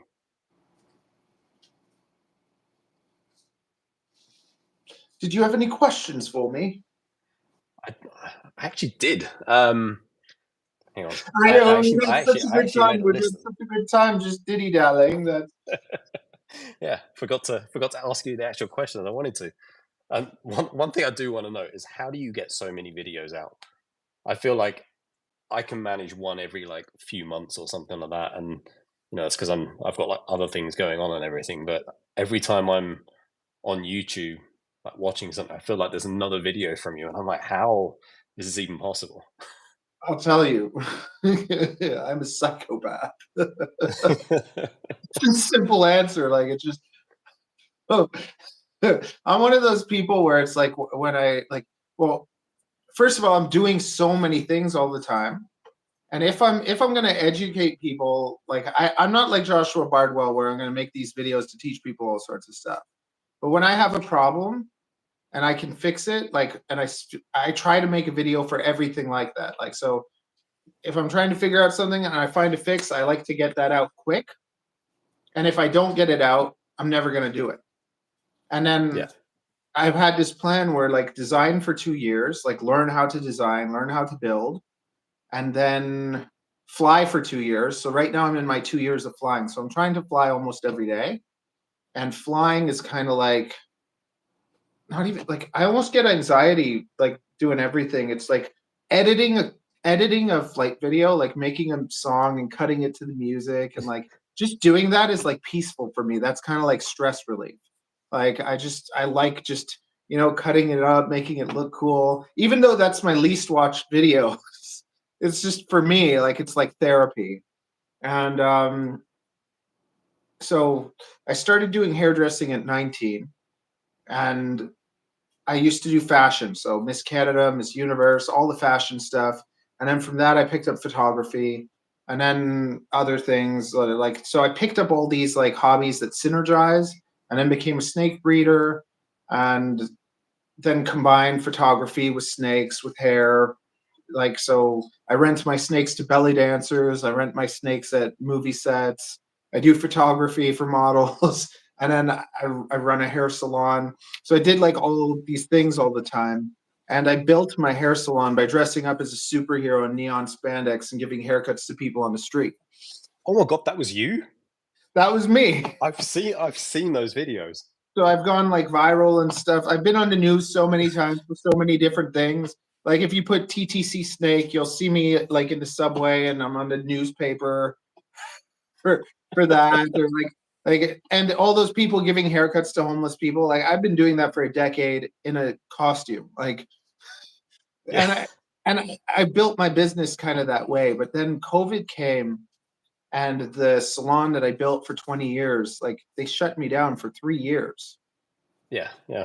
And then I was just like, I'm at home, and like, what the heck do I do? So I started studying YouTube, and I was just like, if I want to be a YouTube, like so then I started learning like YouTube. I want to be a YouTuber. I'm just like, I don't want to just be a YouTuber. I want to understand how YouTube works.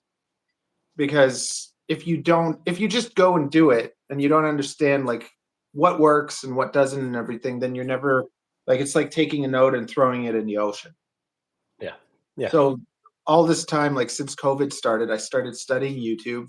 I started making videos for reptile community. So I built the reptile channel up to about 12,000 subscribers.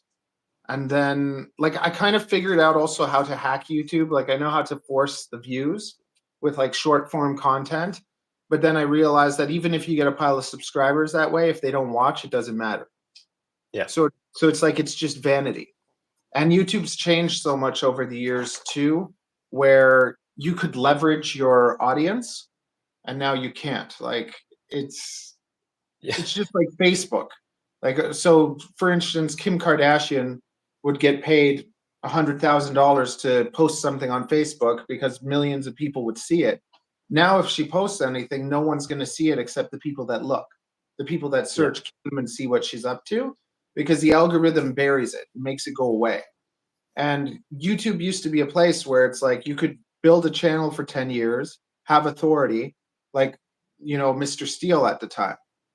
And all those people that started back then, they got that authority, and everyone would watch that, and they took over that. But now someone else can just make a video. If the value is there, if it's good enough, if it's entertaining, they can get just as many views, if not more, than the biggest people. So YouTube's taking away the power from the creators and putting it into the content. So the only way that you can stay ahead of the little guys is if you give good enough value, good enough entertainment or production, and that's basically all they have to like keep people. They have people that know them and watch them, and they have that steady audience. But to get the new people and stuff, they have to put more and do more. Otherwise, YouTube doesn't really care about us creators anymore. It's really sad. But then it also is creates pretty sad opportunity. because and I think this is the thing. I think YouTube had a very different outlook, and at the time I was so a few years ago, just before COVID, I lived in Montreal for about 3 months or something, and for work, and so I amassed like a huge. I say huge. It wasn't like huge, but it's I amassed like a TikTok following very, very quickly at that point, because it was still in its infancy, and they were just trying to get people to use it. And it's a bit like YouTube as well. If you were there early enough, you could amass like an audience that way. And the worst thing about all of these social media channels is that once they start going, right, we need to figure out a better way of doing this, because we have to like sell advertising and that kind of thing. And the ads on YouTube now are like quite painful. I think I had a 45-second non-skippable advert the other day, and I was like, what the hell is going on? But because of that, they kind of adjust the algorithm so that it's no longer that kind of place for creators to like find this amazing audience and that kind of thing anymore. and then less people watch it. And this is like why Facebook is, you know, pretty much dead outside of like groups or something like that. You don't post stuff on Facebook as an influencer or anything like that. Same thing happened to Instagram a little while ago, and then because of the threat of TikTok, they kind of changed that back again. Now they're kind of in this period where they're kind of almost at parity with TikTok on certain things. They're starting to do it again, and you're starting to get less reach on Instagram again. So, but it's really sad to see that YouTube are doing that. The big thing for YouTube though is that it is still searchable. So even if you've got a video from like 5 years ago, I think one of the biggest videos I did was on an e-bike. So during COVID, I got an e-bike that was delivered from Kickstarter, and the parts on it were like shocking. So I didn't know anything about bikes. I didn't know, but I knew that I didn't want to ride this. I needed to upgrade stuff on it. So I started upgrading bits on it. And then I posted that on YouTube, and you know, loads of people watched it. But even today, I still get questions on that video. People find me on Instagram because they've just seen it, and this must be like 4 or 5 years ago or something like that. But people are still watching it because it's still searchable. So as soon as somebody's like looking for something Video specific, pop it's up 2 years later. Like Yeah. that's the crazy. YouTube to me is still king because you can make short form, you can make long form, you can make live. I try to not do as much short form, but if you post, like any YouTuber should be posting once a week, like at least. Because if you don't post once a week, YouTube will stop suggesting your other videos. So except search, like you said, search will stay, but if you post once a week, then YouTube will automatically still suggest your other videos sometimes. But the moment you do less than that, they won't give you as much volume. But then like, yeah, I started doing it with the reptiles, and then the reptile community and I, we didn't get along. Like, it's the most cancerous like community I've ever been in, because it's just like, I'm silly, I do some dumb things like feeding a snake with a drone, and it was totally safe and everything with like, I think it was like a 30-gram drone or whatever, but people turned that into like you're abusing your animals or like stuff like that. And just the way that I do things, some people didn't like it. So it ended up being that there were a couple people that are in that like inner circle where you go to the reptile shows, and I went to every single reptile show for a decade. And I went to like, then I had a table and I'd sell my snakes and stuff at these shows.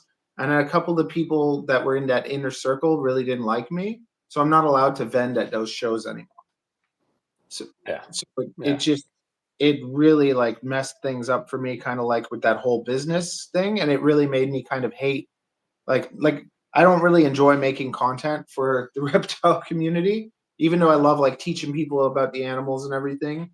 So when the FPV started and stuff, I just started making videos. It was different. It was like, I really enjoy making content for the FPV channel, and it's not something that like, this whole journey became where it's like, I'm unhappy with the sub 250 category. Like, I don't like these things, and they're annoying. And then I have ADD, so it's like, I wanted to like, no one could make what was in my head, like what I wanted. So then I had to learn. So FPV has been like this like journey of like love hate, where it's like, I hate learning all these things, but if I don't learn them, I can't do what I want. I can't create these things. So like learning 3D printing, learning 3D design, like it's just been a nightmare. And all of this was kind of like to make the perfect drone for me. And then it's just like, and then once you do that, it's just share that, right? And if you can make a couple bucks, then why not? I've kind of like set up a life where it's like, I've made a living from the time I'm 19 doing things I enjoy. And so then YouTube was part of that too. And then what happened was I decided to go like nuts. I'm like, I want to be better at editing, so I'm going to start daily vlogging. So 365 vlog. So I've been daily vlogging almost a year. And so when I build stuff with drones, I stream the builds and stuff. When I clean the snakes, I stream on the reptile channel. When I work out, I have a fitness channel, so I stream on the fitness channel, and that one's just like a joke. But that's just to force me to kind of like be consistent. Like we're on day 48 or whatever of 2024. And I got into this thing where it's just like, make everything live, right? Like if you can find a way to make a living making videos, like I'd love to just say, hey, I made one video this week and that paid for things. And even if, let's say, each video you made, let's say it made you $1 a day. Now 1,000 days later, how much money is that, right? So it's like I think of things like that, and I also think of them like these kids are doing it. So if a kid can become a YouTuber, why can't a 40-year-old man? But there's not 40-year-old men trying to be YouTubers, really, right? Like they're not going that hard at it. Except in FPV, I think. Well, everyone in FPV, but the big mistake that people in FPV do is they just post their videos and wonder why they're not growing. Or like sometimes they'll see me post a video and they'll think that I manipulated the views. Like, how do you get 1,000 views on this? And it's just like, because sometimes the videos I want to get views, and this is really annoying. Like, if you go into my last few videos, you'll see there's like a couple flights where it's like you'll see the 16-minute video, and then you'll see the 3-minute video. So I'll just take I took the 4 packs and I do a voiceover where I'm just talking about the flight, no editing, no nothing, and I literally did that in 16 minutes. Then I spend a day editing from that footage to make a nice edit. I make that 3-minute edit that I spent 5 hours editing. Yeah. And it gets 200 views. And it's just like, I still like doing that. I'm not going to stop doing that. But now it's just like, now I'm like, okay, I'm going to do more narrated flights, even though I think that's like, I don't think that's as entertaining. I don't think that's as good, but people like it. So sure, give them what they want. And like, make a video for you, make a video for them. But like, I found you because you were doing something a little different. Like you're going on the journey now that I went on before. Yeah. Yeah. And it's nice to see other people actually kind of not just reviews, but also like just testing and trying and finding, because that's the stuff that's interesting. That's how everyone gets to kind of like skip a few things. And you find these people like Shutterbug that was obsessed with stuff. Can you stop cutting? Just draw or something. Stop cutting stuff. Yeah, I'm trying to make it calm. Okay, just draw for a bit or something, or go do that. Go do it in your room. You can cut all you want in your room though. Okay. In my room? Sure, do all that. It's you know what I mean? Okay. Yeah. I'll take one thing at a time. Well, take it all. It's fine. Go for it. 1 second. It's just like I hear the noises and it's like, ah. But so basically, you like Casey Neistat? Yeah, of course. Yeah. So my vlogs are definitely not as good as his, but me and the wife, we bicker a lot, and we both have mental health issues. Like I have borderline and ADD. She has something called a histrionic personality disorder, and we're actually like the therapists. Like when they talk about those two disorders, they're drawn to each other, but it's a nightmare. Like you're never supposed to, like it never works. There's a 0% chance of working. And if those two people are in a room, run away. That's literally like what they say. It makes me think of the, what's the film? Hancock with Will Smith. You seen that where him and Charlize Theron are like drawn to each other, but actually that's going to cause the world to explode or something. We're like that. And people find us, but we're so like, we are honest. So we get it out. And we bicker, and she's really mean to me. I don't call her my enemy. I call her my anti-fan. Yeah. Because she'll straight up like the things that women will be attracted to in me, like, oh, he has a motorcycle, you know, like, oh, he's a hairdresser, oh, he does this, it's so great, you know. So it's like I have these fans or like girls that will look at me and be like, yeah, that's nice, that's attractive, right? And then her, get a car. Like grow up, get a real job. Like you and all your nerds and your drones, like you go hang out with the nerds. You're such a nerd. You're such a loser. I put on my superhero costume. Now I'm gay. like be a man, you know? Because it's just funny because it's like I am flamboyant and like I've spent my life with women. Like I've just always like hung out with women. So I felt like more like in touch with women and like there with them. And then with her, it's like It's just, and then I'll film her when she's telling me off for stuff, and then people get a kick out of. Because it's like you see lots of these family vlogs that are so like beautiful, where it's just like, hey, we're doing this, and it's beautiful. It's like and like reality. yeah, for us, we just have a video where like she's telling me how to make KD,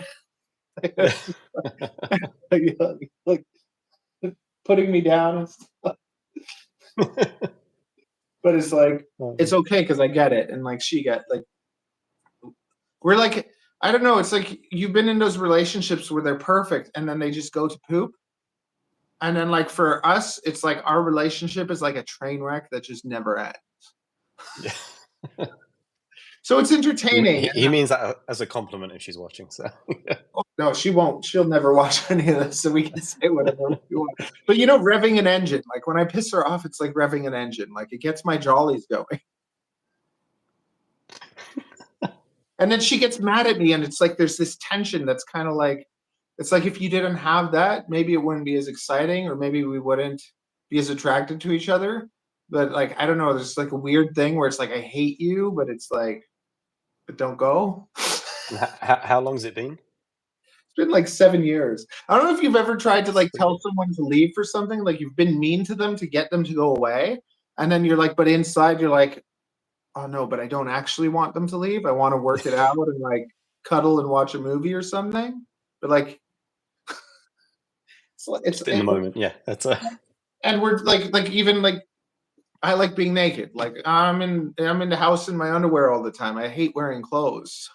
So, and then she's the type of person that goes to bed wearing pajamas. I'm like, out of everyone, how the heck? How the heck?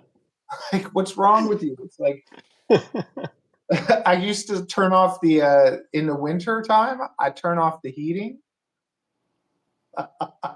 It's like you need me for my warmth. Yeah, but like yeah. So from I get distracted. I go here and there, and there's these big stories. But basically, also at the end, your phone gets so clogged with stuff, right? So I started doing where it's like just highlights, just the highlights of the day or the bickers of the day, and then at the end of the night, dump everything off my phone onto the computer, and just turn that into a vlog. So sometimes it's a couple minutes, sometimes it's 15 minutes. Most of the time, it's just like 3 minutes of just so like you can come and get your daily dose of my nonsense and feel better about your life. And men, it's a funny thing because usually it's women that watch vlogs. You don't get as much like men watching vlogs, but my viewers are mostly like 30 to 40 men. And they just like, oh, my wife does that too, or oh, my girlfriend does that too, or it's just like, oh my God, I would never do that, or I'd never post that. And it's just like, there's an understanding, you know, or like, I don't know if you notice this, but it's like the week before her period, she's just like a different person where it's like that week, anything she says, I just pretend it's not real. Like, I'm like, this isn't you. Yeah, I'm definitely not incriminating myself by saying anything on that subject. So it's like we bond. Like there's a weird, and it's really funny because it's like I've always gotten along with women, but like FPV and then there's been like a bit of like male bonding, right? Do you know what? It's actually kind of, it's a bit weird because, like, you know, coming from a photography background, that's hugely kind of like just lots and lots of men doing the hobby and that kind of thing. With FPV, because it's so much newer, I would have assumed that actually the split would have been much more kind of equal. And there are some like fantastic pilots out there, but I don't know. They're just, I don't know what it is about the hobby. They're just not. It's the They're just grueling not as work. prominent. It's the grueling work. Like straight up, it's just like lots of the time women don't want to be frustrated that much. Yeah, but I mean, you get like builders like Onigiri, for instance. She builds all of her own quads. She's been doing this for years and years, you know. And then actually, one of the people I love watching, especially on like Instagram at the moment, is Maka Reactra. She creates all of those like whoop racing courses like in her house that are all LED'd up and everything, and she's like a phenomenal pilot. You know, and then you've got people like Zoe FPV as well that was doing like the 3D stuff, which is just mind blowing. So, you know, so that it's kind of like they're out there, and there's like people that do it, but it's just, I don't know, there's just something about it that's not. I always not tell attracting girls, more like people cool into it. girls that can't find a guy, like I tell them just get into FPV. Like you'll never have to worry about finding men again. Like, because it's like at the meets, there's like 30, 40 dudes, and it's just like if you were the girl there, I don't know. Yeah. It's so different because it's just like as a male, like if you go to a place, like I was part of the card game community before too, like competitive card games. So basically, like, yeah, drug addict, alcoholic. When I became sober, I needed to like clean up somehow and have some hobbies. So I played these board games, these card games, and it was a whole pile of like, I don't know if it's like woke men or like what it is, but it was like, it's funny because I'm like, my life, I've hung out with women and I've been okay. I've survived. Yeah. And like I can joke with them and I can say inappropriate things and they're great.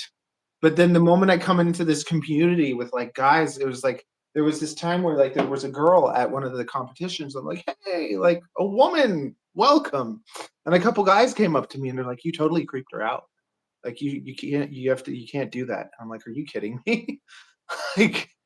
like to me, I looked at it like imagine you're a man at a cooking class and there's like 40 women there and they're like, yeah, you know, and you're like, yeah, like it's a feel good thing. Like it's like I never want to make anyone like feel bad or whatever, but it's just it's so weird because then I guess like some people look at it like intention versus like, and I look at it that way. I'm like, if I didn't intend to offend you, like I'm sorry if I did, but I'm kind of not in a way. Like I'm just like, Yeah, and I think this is the thing, is it's hard to understand what the intent is behind something, and I think, you know, there's like a fine line in certain instances, and you know, some people take things the wrong way completely.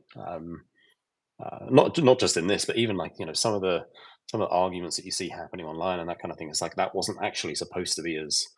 Um, probably shouldn't bring this one up, but like, you know, the whole bot grinder drone camps thing, like that just blew way out of proportion, like very, very quickly. And it wasn't even that big a dig. Like nobody would have even probably even thought about like Justin and drone camps at that point until he kind of reacted so badly to it that it was like, well, I don't think that's what, you know, Bot was trying to do, but no, he wasn't. It's just mental health issues, sensitivity, and like probably maybe there's been things going on and building up. Like I made a whole video about that. I don't know if you saw it, but yeah. I mentioned the way that like what I was telling you, YouTube's totally changing.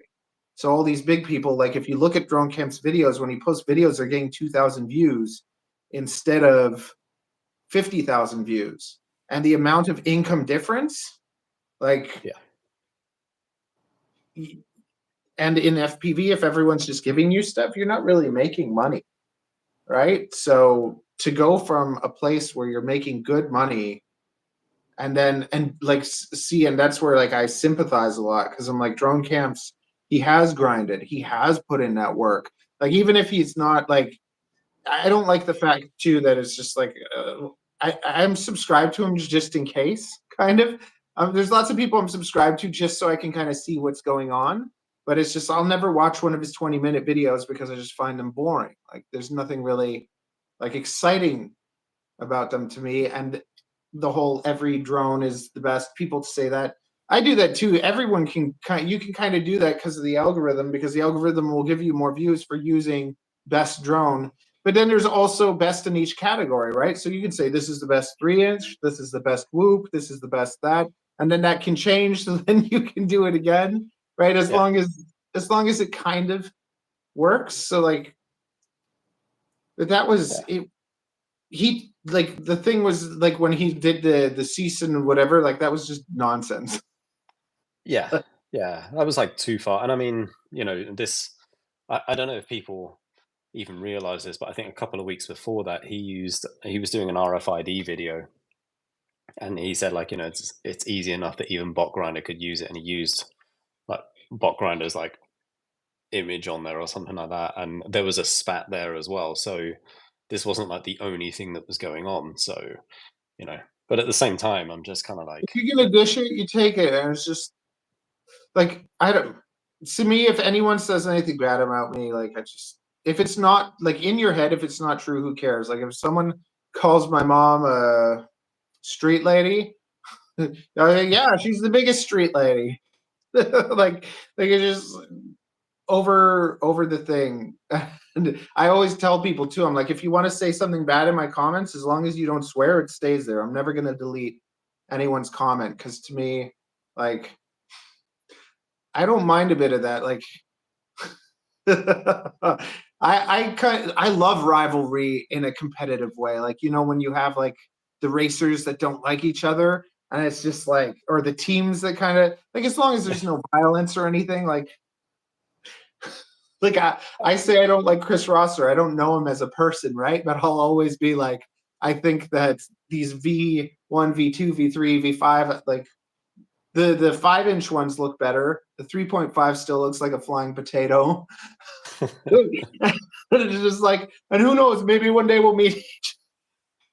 yeah. I'll be like, sorry, not sorry. Or just like, those are my thoughts. Like that's how I feel, and I think we can all kind of express our feelings. It doesn't mean I hate him as a person, but like I just think that he leverages being an engineer, and then you get a whole pile of guys that are like, oh, he's an engineer. He's an engineer, so he knows what he's doing. And it's just like, to me, I'm like, you take my discus, it weighs 25 grams. You put that against that weighs 50 grams. It's just like I would love to actually do like those resonance testings because all those different little pieces and stuff, when you start flying around, they start getting weaker and they start shaking and they start detaching and you get loose screws and all that stuff. So in 5-inch, a single plate would shake more. But when you go to sub 250, yeah, that's one of the weaknesses, that you have to transfer everything from one plate to another.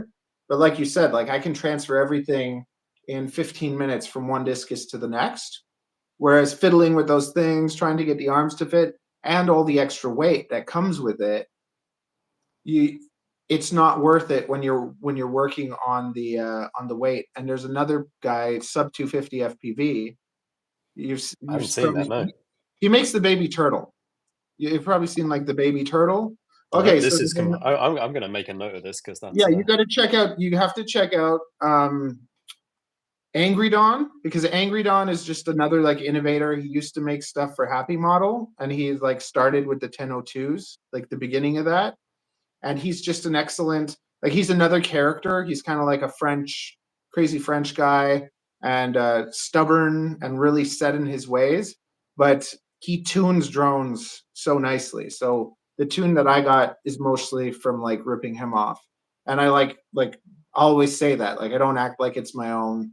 Like I ripped off stuff from different people, and like the bumpers on the and the colors and stuff from the discus, that's more like sync FPV. I loved seeing like the colorful stuff, and I love seeing like the 5-inches get so much love, and they're so beautiful, and they look so cool. And then you look at the 350, the sub 250s, and they're just ugly as crap.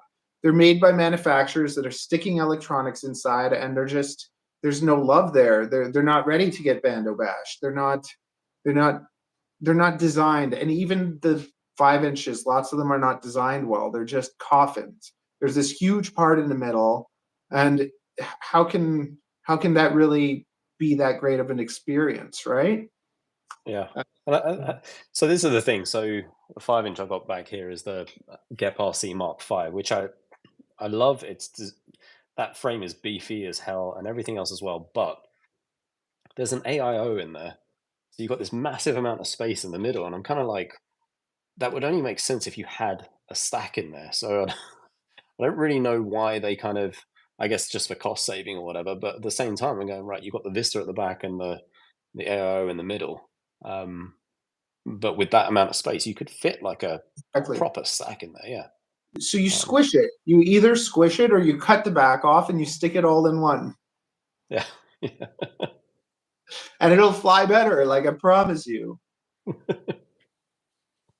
No. Hopefully, like my thinking starts messing with you. I'm gonna design a new camera mount and squish it because it's just there is a company that makes really squished ones that was popular, and I think Bot Grinder used to fly them before he started making his own. They're like these beefy and they're like really like squished. I forget the company though, like BQE or something. Yeah. Well, I think this is the thing. Like with the Grinderino, the frame itself is like quite. I mean, it doesn't look like it, but it's quite squished in comparison to. In comparison to like one of these kind of thing, and it looks pretty cool because it's kind of like almost like a I don't know if you've ever seen like one of those lowrider cars where they've like had a roof chop and it's kind of squat down. Yeah, that's pretty cool. And he used to fly those drones from that company that would squish them, so it makes sense, right? It's just like and I love this. This thing is like a beast. It just takes hits, but the only thing for me with this is when you've got the 03, you just get these two parts of the frame like stuck in the top of the thing. So you have to like run a really low camera angle, or you're just going to have the two kind of prongs out the top of the screen. So redesign the camera mount. Yeah, or stick the camera out further. Yeah, but I think that's the thing that is like right on the limit now, and I've got no protection on the arms. I'm using titanium screws. The only thing I can do with this is to take the I sourced a battery strap that was really lightweight just so that I could use it with this. But the other thing I can do is like put a whip antenna on the back of this instead of the normal 03 antenna, and then run that instead and see what that's like. Which I think is fine if I'm doing like freestyle. Dipoles are It's not so fine. bad. The dipoles are totally fine because on the like, I did that CN Tower and all that stuff. Like everything has been with this. Yeah. Just the dipoles. The 03 has such good range that the dipoles you can go a few kilometers with them no problem. Yeah, I think that's like my backup plan for the next couple of builds. If I'm struggling for weight, I'll just get rid of that and then put the dipole on there. So it'll be all right. Yeah. Yeah, I haven't even flown it like with the other one because that weight. Yeah. I just like the way that it looks. It's kind of like almost like a little tail sticking out the back of it, you know.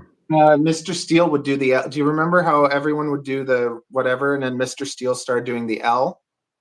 Yeah. Like he did with the antennas. So he got like the wires and then stuck them on that. So I'm just like with this too, like it has one sticking out the back and then one going straight up. So I got that. I got the L thing. Oh man. But you fly HD0 as well, right? I do it all except for walk snail. It's just I don't see a place where walk snail like gives me anything better. Like the 03 is better than it, and the HD0 has less latency. It's just to me, if I want walk snail, I can just fly a Vista. I'm not even flying my Vistas because I don't want to have to switch back and forth. Yeah. So like I'm still designing stuff with Vista, but I feel like I'm just like analog like even if I just had analog in 03s, I'd be happy. The HD0 is really cool, I guess, for whoops, like racing and stuff, to have that clear video and not like with analog, it feels better, but it's just all that like cuttiness. But it's just with the HD0, I don't trust it the same. Like I trust analog more than I trust HD0 because with analog you get the breakup, and with the HD0 you get more like the flashes, and it's more kind of like I'm already doing stuff that kind of I'm already on edge and excited. Like I'm doing these dives and everything. And then the HD0 flashiness to me doesn't add to that. That's just kind of scary. I don't trust it as much.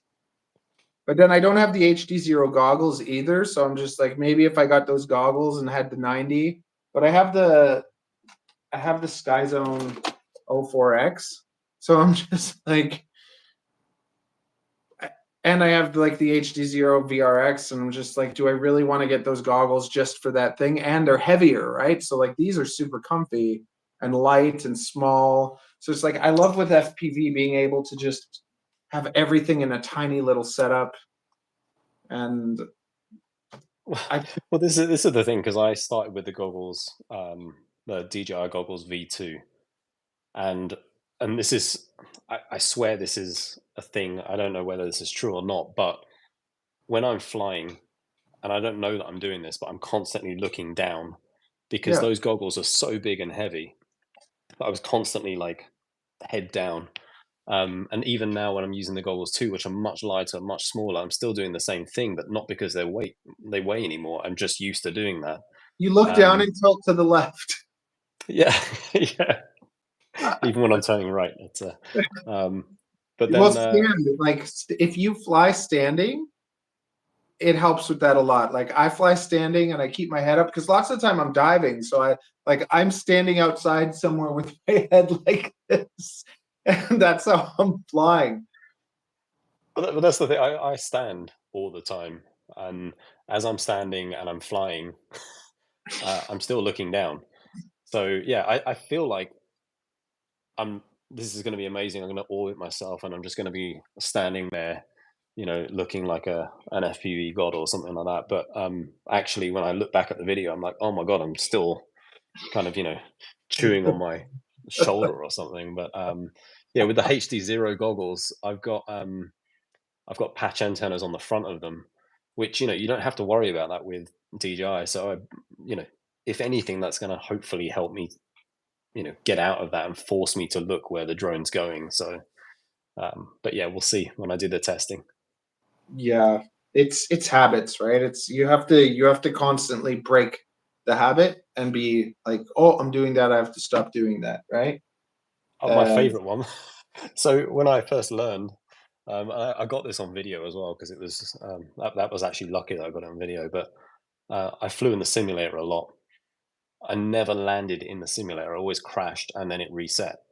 So when I took the quad out for the first time, I came in for a landing, and then I was like, hang on a sec, I have no idea how to land because I've never done this before. So and even to this day, I just kind of get close and then disarm, and it's Yeah, that's the joke fine, that yeah. like the trick no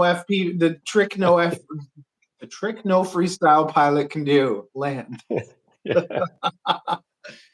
except for Peter FPV. I used to follow him on Instagram a lot, like way before he did like anything with Rosa Riot, but he was like the king of perching, and he would be there with like 4 other friends, and they'd all be perching on this like tiny platform in this bando somewhere or something like that.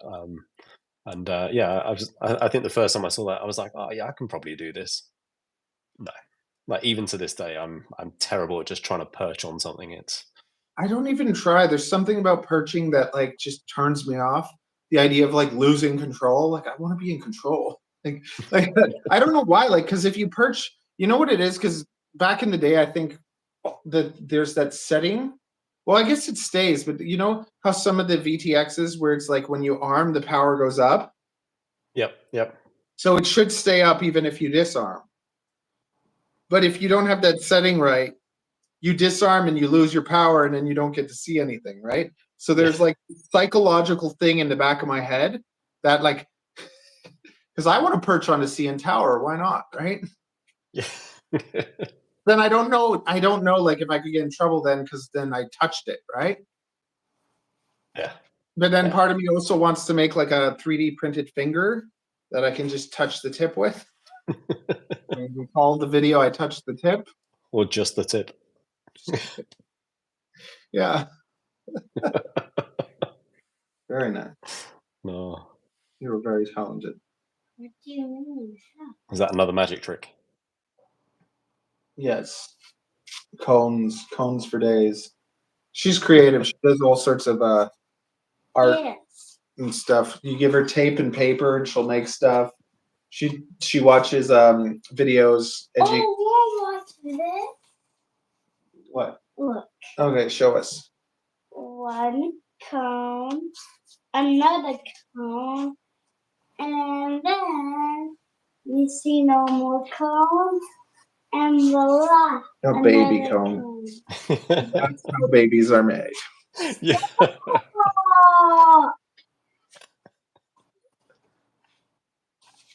What was the okay?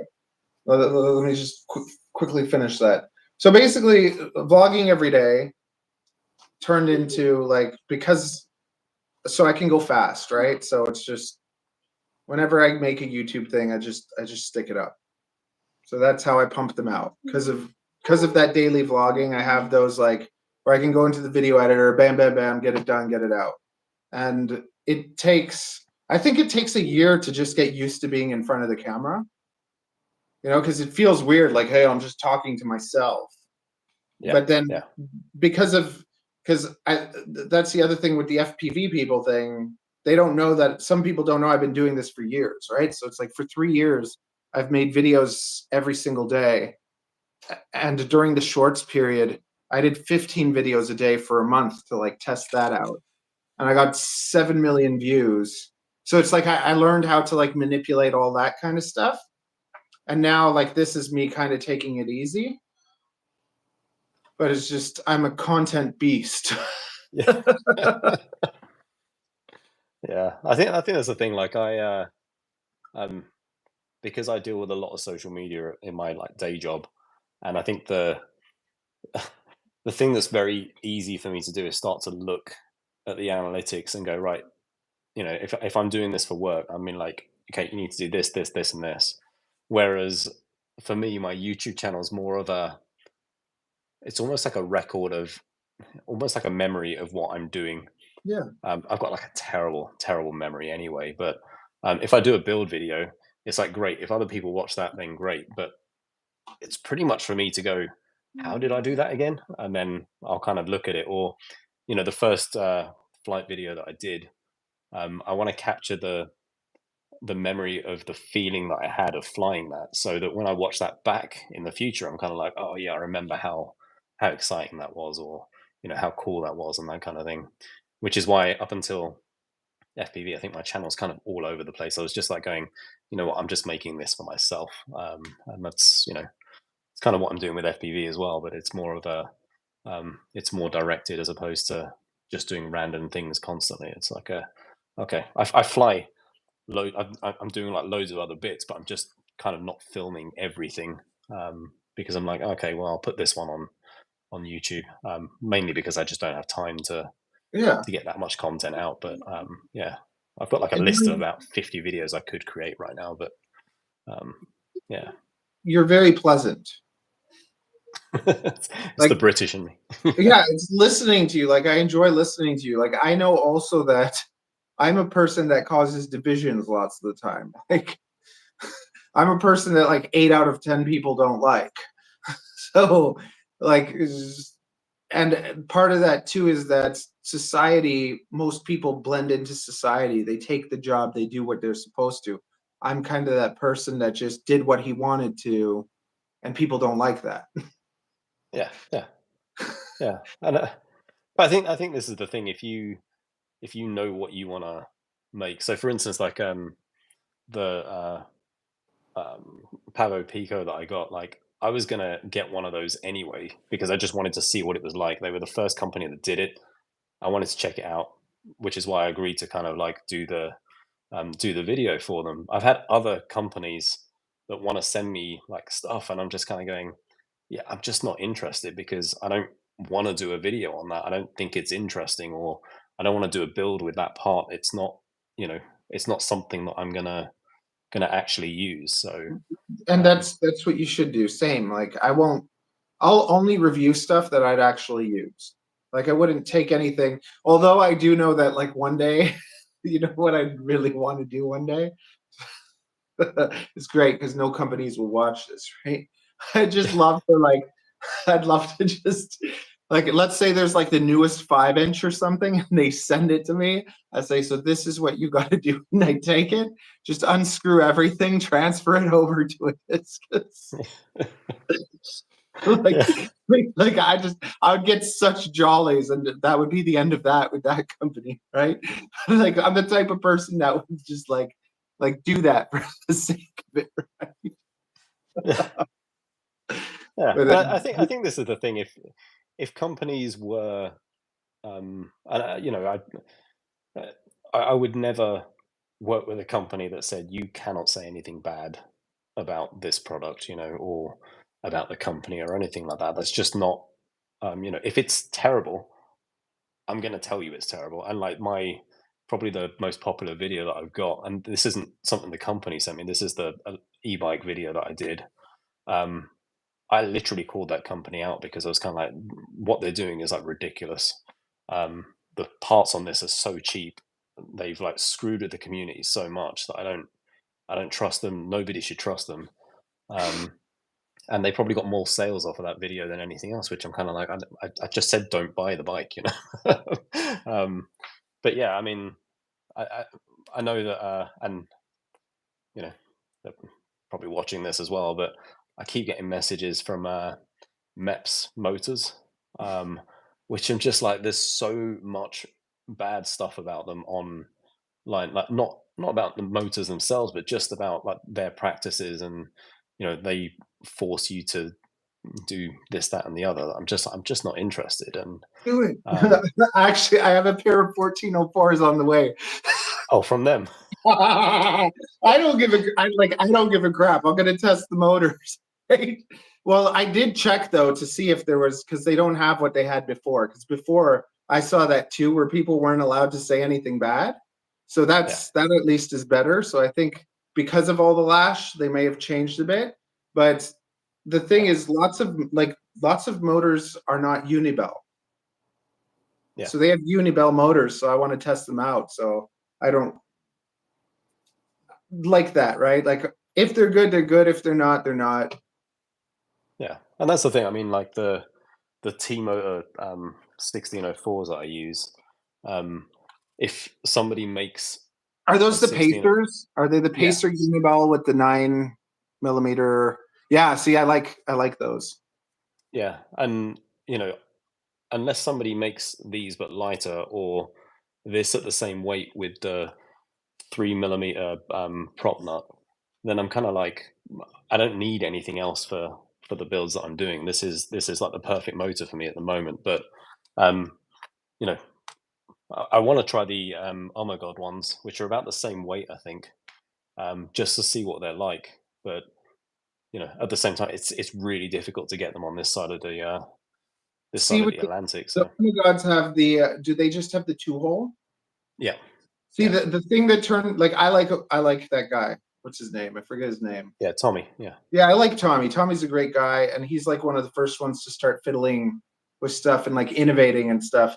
But the thing that bothered, like, I should have got one of the 250s, right? But it's I'm just still planning to get one of those. yeah. See, the thing that bothered me just with that was the motors and just them only being good for that, or like because most frames don't fit those motors. So I'm just like, it just that kind of just I don't want to have, because then anytime the motor breaks, like you have to have that same motor, you have to have that same frame. But maybe one day. Yeah, yeah, and I think that's so with the Granderino frame, they've changed it slightly now. It used to have 12x12 holes, but you could mount the Oh My God motors, or that frame has the compatibility with it. The yeah, like, okay, I hate the whole DJI thing. Like, I don't want to support DJI. It's the same thing, you know what I mean? Like, I don't want to support them, but it's like I bloody want to fly the Osprey. yeah. And somebody made a comment in the chat saying that they ordered Walk Snail because it doesn't feel like HD0 is that big a jump over analog. And I'm kind of like, well, for me, if I had a choice between Walk Snail and DJI, I'm like, DJI's got the quality, penetration, range, and it doesn't have all the glitchy issues that Walk Snail has at the moment. Yeah. Plus, if I've got HD0 goggles, I can always put like Walk Snail onto them. So it kind of made more sense for me to go HD0. Then I've got access to analog, Walk Snail, and HD0 in one set of goggles. Yeah. Yeah. The what is it? It's gone. It's gone. I lost This happens to me all the time. it. I always tell people that it's like sometimes like having ADD is like back in the day. Do you remember Messenger? Yeah. You remember like when you're like typing something on Messenger to someone and like you have all your thoughts and you can't type them quick enough and then they're gone? Yeah. So, like that's my mind like every day. Yeah. On multiple things all at the same time. It's like, yeah. And then the other thing is like, for instance, stuff like this is like, all I have to do is like screw this case together. That's all I have to do. I just screw this case together and then I have my naked GoPro 10. But it's just, I have to make a video of it. And because I don't want to make a video about it right now, I'm just not going to do it. I won't make the video. This has been the same with the F-35. Like, I think I ordered one of the first frames that they released. So as soon as they announced that that was coming, I ordered a frame that day. I probably got like one of the first frames that was shipped, and it's been kind of sitting here. I've got like 2 of them. It's been sitting here because I'm kind of like, yeah, I need to make a video on this. I'm not gonna build that until I've got the video and I've got all the parts exactly as I want them and that kind of thing. So, and then your discus frame arrived, and I was like, ooh, so Fractions. yeah, yeah. Do you think the name is weird? What, discus? Yeah. I used to be a discus thrower in high school, so I love it. I was just like, it's great. It's the great discus. Plus, plus TGD. It's the great D.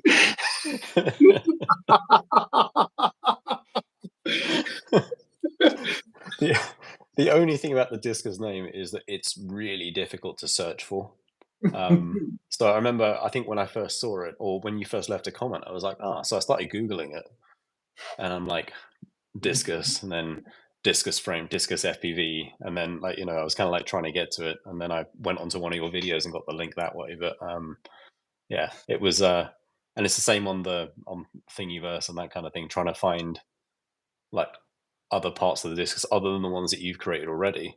Because I wanted to tell people to hashtag Team Discus, but then if you do that, it doesn't work either because it's all bloody discus people. Yeah, this is the thing. I get the kind of ancient Roman discus thrower. You can 3D print like that in about 5 different things, as opposed to the camera mount that I was looking for. So yeah. But I think that circular, like the holes and everything, like same thing. It's just the arm that breaks. But I noticed in some of these like frames that I get, like the interior, like there'd be connecting parts in here that would like break in some of these little drones. But I think that, like, to me, on like a circle to me takes impact better than anything else, because it's like it spreads the impact. So like that was kind of like my thoughts, like, and circular, the discus, the great discus. But the sub 100 one I'm gonna call, because I started making like a few and then I kind of stopped, and then I was about to make like the fractal type, but then the Meteor Pro came out and I was like, this frame is like solid enough that I don't need that.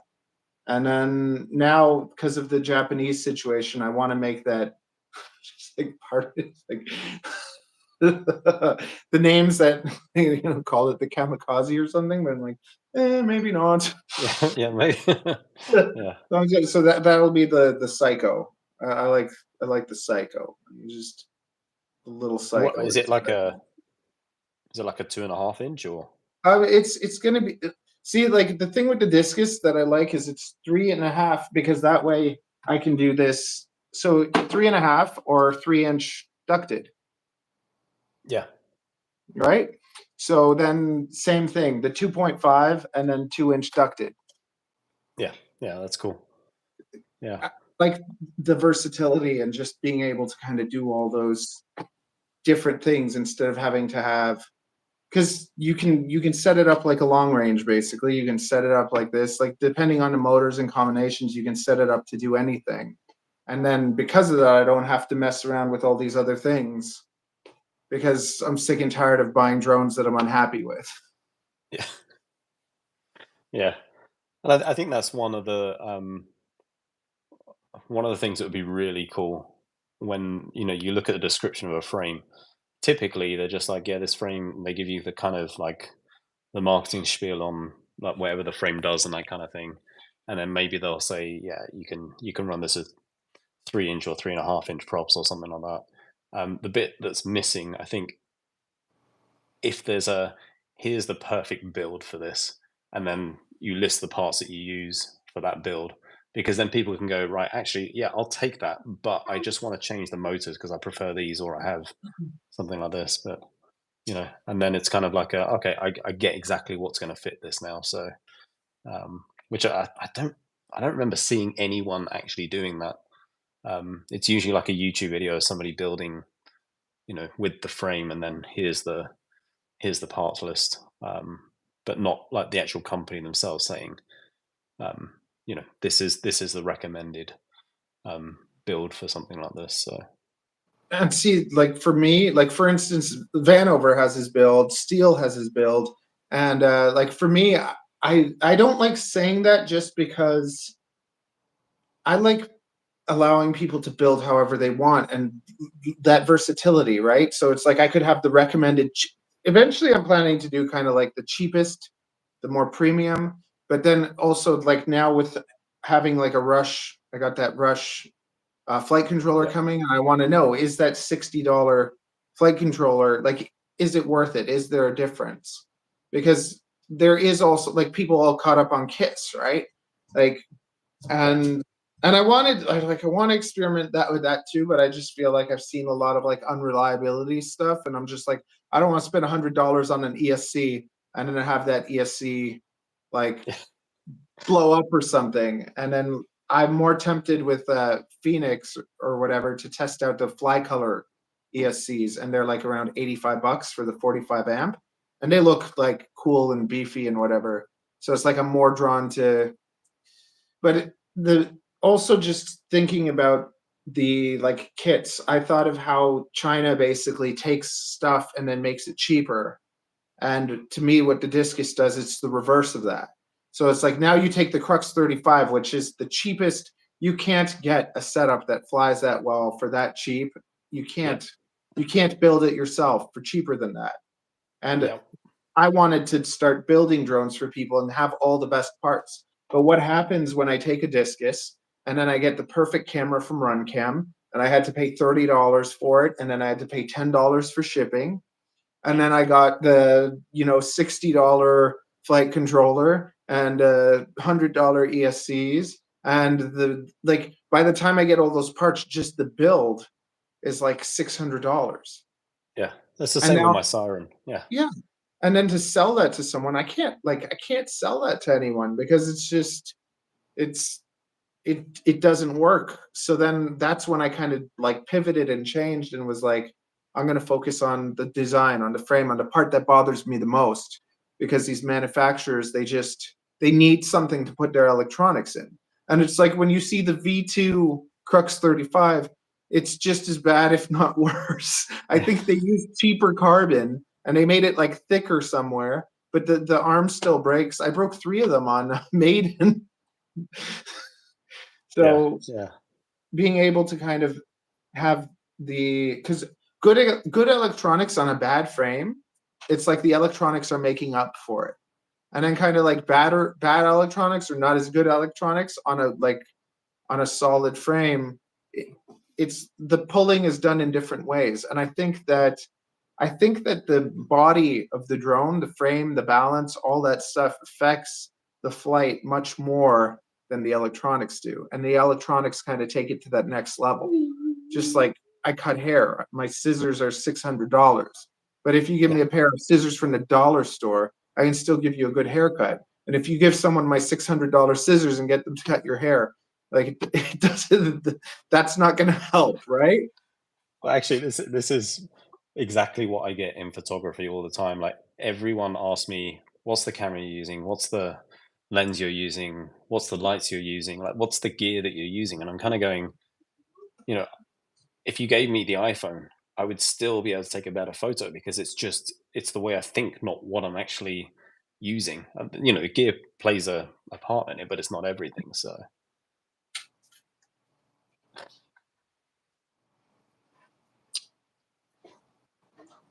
Yeah, and like I had that itch too with the camera stuff. So I have a Canon, the EOS M6 yeah, yeah.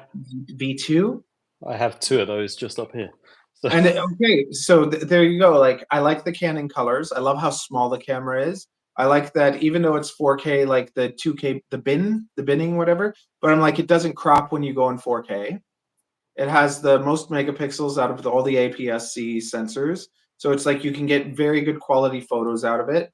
And I'm so tempted to get a Sony A7S III or the SF, the cinema one. Like yeah, I the want FX3. yes, Yeah. I want those cameras so badly, but like I can do everything with that camera. That camera's good enough. And now, like my vlogs, I actually started vlogging once I got the Pixel 7 because it has this cinematic mode and I like the way it looks. And I feel like it uses AI to make the pictures and colors look better. So I'm just like, yeah, if I shoot with the Cine style and grade it and do all that stuff, I can make the M6 look much better than the Pixel. But the Pixel looks good enough, like it looks just good enough that you just bump the saturation a touch and whatever, and the audio, like the audio that this captures to me is good. Like it's better than what comes out of the camera unless I put a bloody shotgun on it, and then all that stuff. You know when like your audio, the battery dies on your audio or whatever, and you're like, Oh my god, this happens so much. Yeah. and the files and just all that. So it's just like the best camera is the one you have, and then being able to use it. Like if I didn't do photography, I would, because I have a photographer that I met when I was like a kid. He gave me a Nikon D300 with a 85 millimeter lens, and then I just use a adapter and I put that on the M6, and that's my favorite thing to like shoot portraits with. It's just beautiful. But even the pancake lens, that 22 millimeter lens, you have Yeah, that. I've got one of those. Yeah, Like, yeah, that's cool. so I shoot with the Artisans 55, the Nikon, the 85 millimeter 1.8, and the 22. I'm like, that's for photos. Sometimes I like the stuff out of that 22. Like Yeah. it's sharp and it looks good. So being able to also, when you shoot someone and they're not as comfortable, the 85 makes them feel more comfortable, and then you work your way into the 55, and then I And then the find doing 15. that too. I find that too. Like by the time you can get closer to them, and they're already more like warmed up and everything. But if I didn't shoot, I would probably sell that camera, and I would just get the DJI, the new video thing. So I was gonna mention this because I shoot with a Canon R5, and when I started doing video with that, I was like, oh my god, it's so good. Which because I had the M6 Mark One, then I changed to the Mark II because the video quality was better, and I use the M6 for when I'm traveling as well, so I didn't have to take the R6 with R5 with me. Canon then released, I think it was the R8 or the R9, which is a full frame camera, but it's small. And I was kind of going, this is great because I've got like RF lenses that go on that, and the lenses that I've got are pretty good. So, and then DJI came out with the Pocket 3, which is what I've been using to film my videos over the last few months. It's And good enough, man. It's amazing. It's incredible. And I think when I'm walking around, it's great. I even have like my phone is right now that's attached to this, which is where I used to have my R5 attached. I just attach this there. If I'm building on here, I just have it like boomed over the top because it's small enough. I couldn't do that with my Canon. This has been, really like worth everything. And I hated the first 2 versions of this. I was like, it's the most pointless camera I've ever seen. Yeah. And then when this one came out, I was like, I'm sold. And yeah, it's been great. I love it. Yeah, I obsess over all these things, so it's like I know that without having it, because it's like I watch all the reviews and have you watched like Camera Conspiracies? Yeah, I love that guy. Okay, so that guy lives in my neighborhood. Yeah. He lives in my neighborhood, and I want to be that guy's friend, man. Yeah. I want to be this dude's friend. He's always in my neighborhood. I'm like, one day I'm probably gonna see him in the drone and piss him off or something. Like, that's the funny thing is that I got into his videos because I was looking for that perfect like camera to do YouTube stuff with, or like Instagram reels, or like behind the scenes stuff for like my photo shoots and that kind of thing. And everything that he was going through, yeah, I was like, yeah, I know exactly how you feel, because I want exactly the same things that this guy wanted. And then when DJI released this, I remember seeing that, going, I need to go to his channel. And then he's like, what do I do now? And then after trying it, he was like, okay, so yeah. Yeah, we watched the same thing. Yeah. And I don't know if you saw his other channel, Vegetable Police. No, I know that he's like he's got another channel. I've never seen it.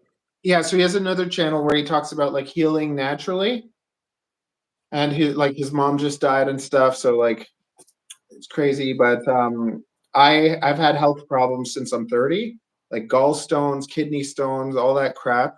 So I went. They basically wanted to cut out my gallbladder, and I said to the doctor, like, give me a year. And they looked at me like I'm an idiot. And I started doing like Asian cleanses and stuff. And the last time I went to the doctor, like he told me my gallbladder is good. Now, a few years later, my gallbladder is good. It doesn't need to be taken out or everything. I'm like, there you go. There's the proof, because I used to think also that natural things were kind of like, how do you trust them? You go to the naturopath, they're just going to sell you all this crap. What do you do, right? And but then having snakes, there's no like good vets, and the vets here don't know as much as I do about snakes. So it's like, in realizing like how crappy like vets are, I realized like how bad doctors are. Like lots of the time, we need blood tests, we need science, we need all those like ultrasounds, we need the stuff where they see what's wrong and know. But doctors, basically, you go in, they say, okay, I'm going to prescribe you this. That's their job, to prescribe you something. So it's like they're in bed with medicine, and the medicine back in the day used to be to heal things. It used to be to fix things. And now it's just to kind of treat, like it's to deal with it, because they make so much money like doing that versus trying to actually help make it better. So that's a whole other. Well, I think the thing is that there's also, the way that we have kind of evolved, and the lifestyles and stuff that we live and everything else as well, is completely different. So, there's even in like Europe now, like the obesity problem it's becoming, no pun intended, but huge. And then You that mean comes with cheese and all of wine these isn't good for you? Yeah. Yeah. Yeah. And apple strudel? Yeah. But I think this is the thing. It's kind of like all of that just puts more strain on the body. So, we have to take things in moderation and everything else as well. But, when that cheese fondue is there at the end of a ski day every weekend, I'm kind of like, I could just go with the salad, but like there's like cheese fondue there, and and then there's a strudel afterwards. Yeah. It's just, we're sad, so we're watching TV and we're eating crap to make ourselves feel good. And it's just, we have to get outside and do stuff and eat like real food. But it's just, you put a carrot and an Oreo in front of anyone, and it's just like, screw the carrot. Yeah, except maybe my nephew, who has just got a thing for carrots, and I'm kind of like, why are you eating the carrots, and the breadsticks? Why don't you eat like the chocolate or something? So be proud. What time is it there? Is it getting close to bedtime? Is your wife getting? Oh my god, it's like, it's actually midnight. I probably should head off. Okay, this was lovely. I think this is the longest one we've had. Yeah, great chat, and I'm planning on seeing like the videos that your daughter's going to post of her magic tricks mixed with science, mixed with art and drone flying, like in the future. That's it's quite a combination. Oh, yes, very good. Okay, nighty night.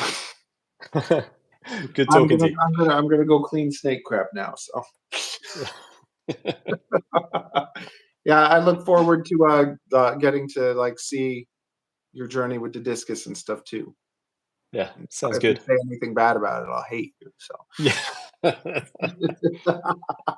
start the video with this frame has a terrible problem.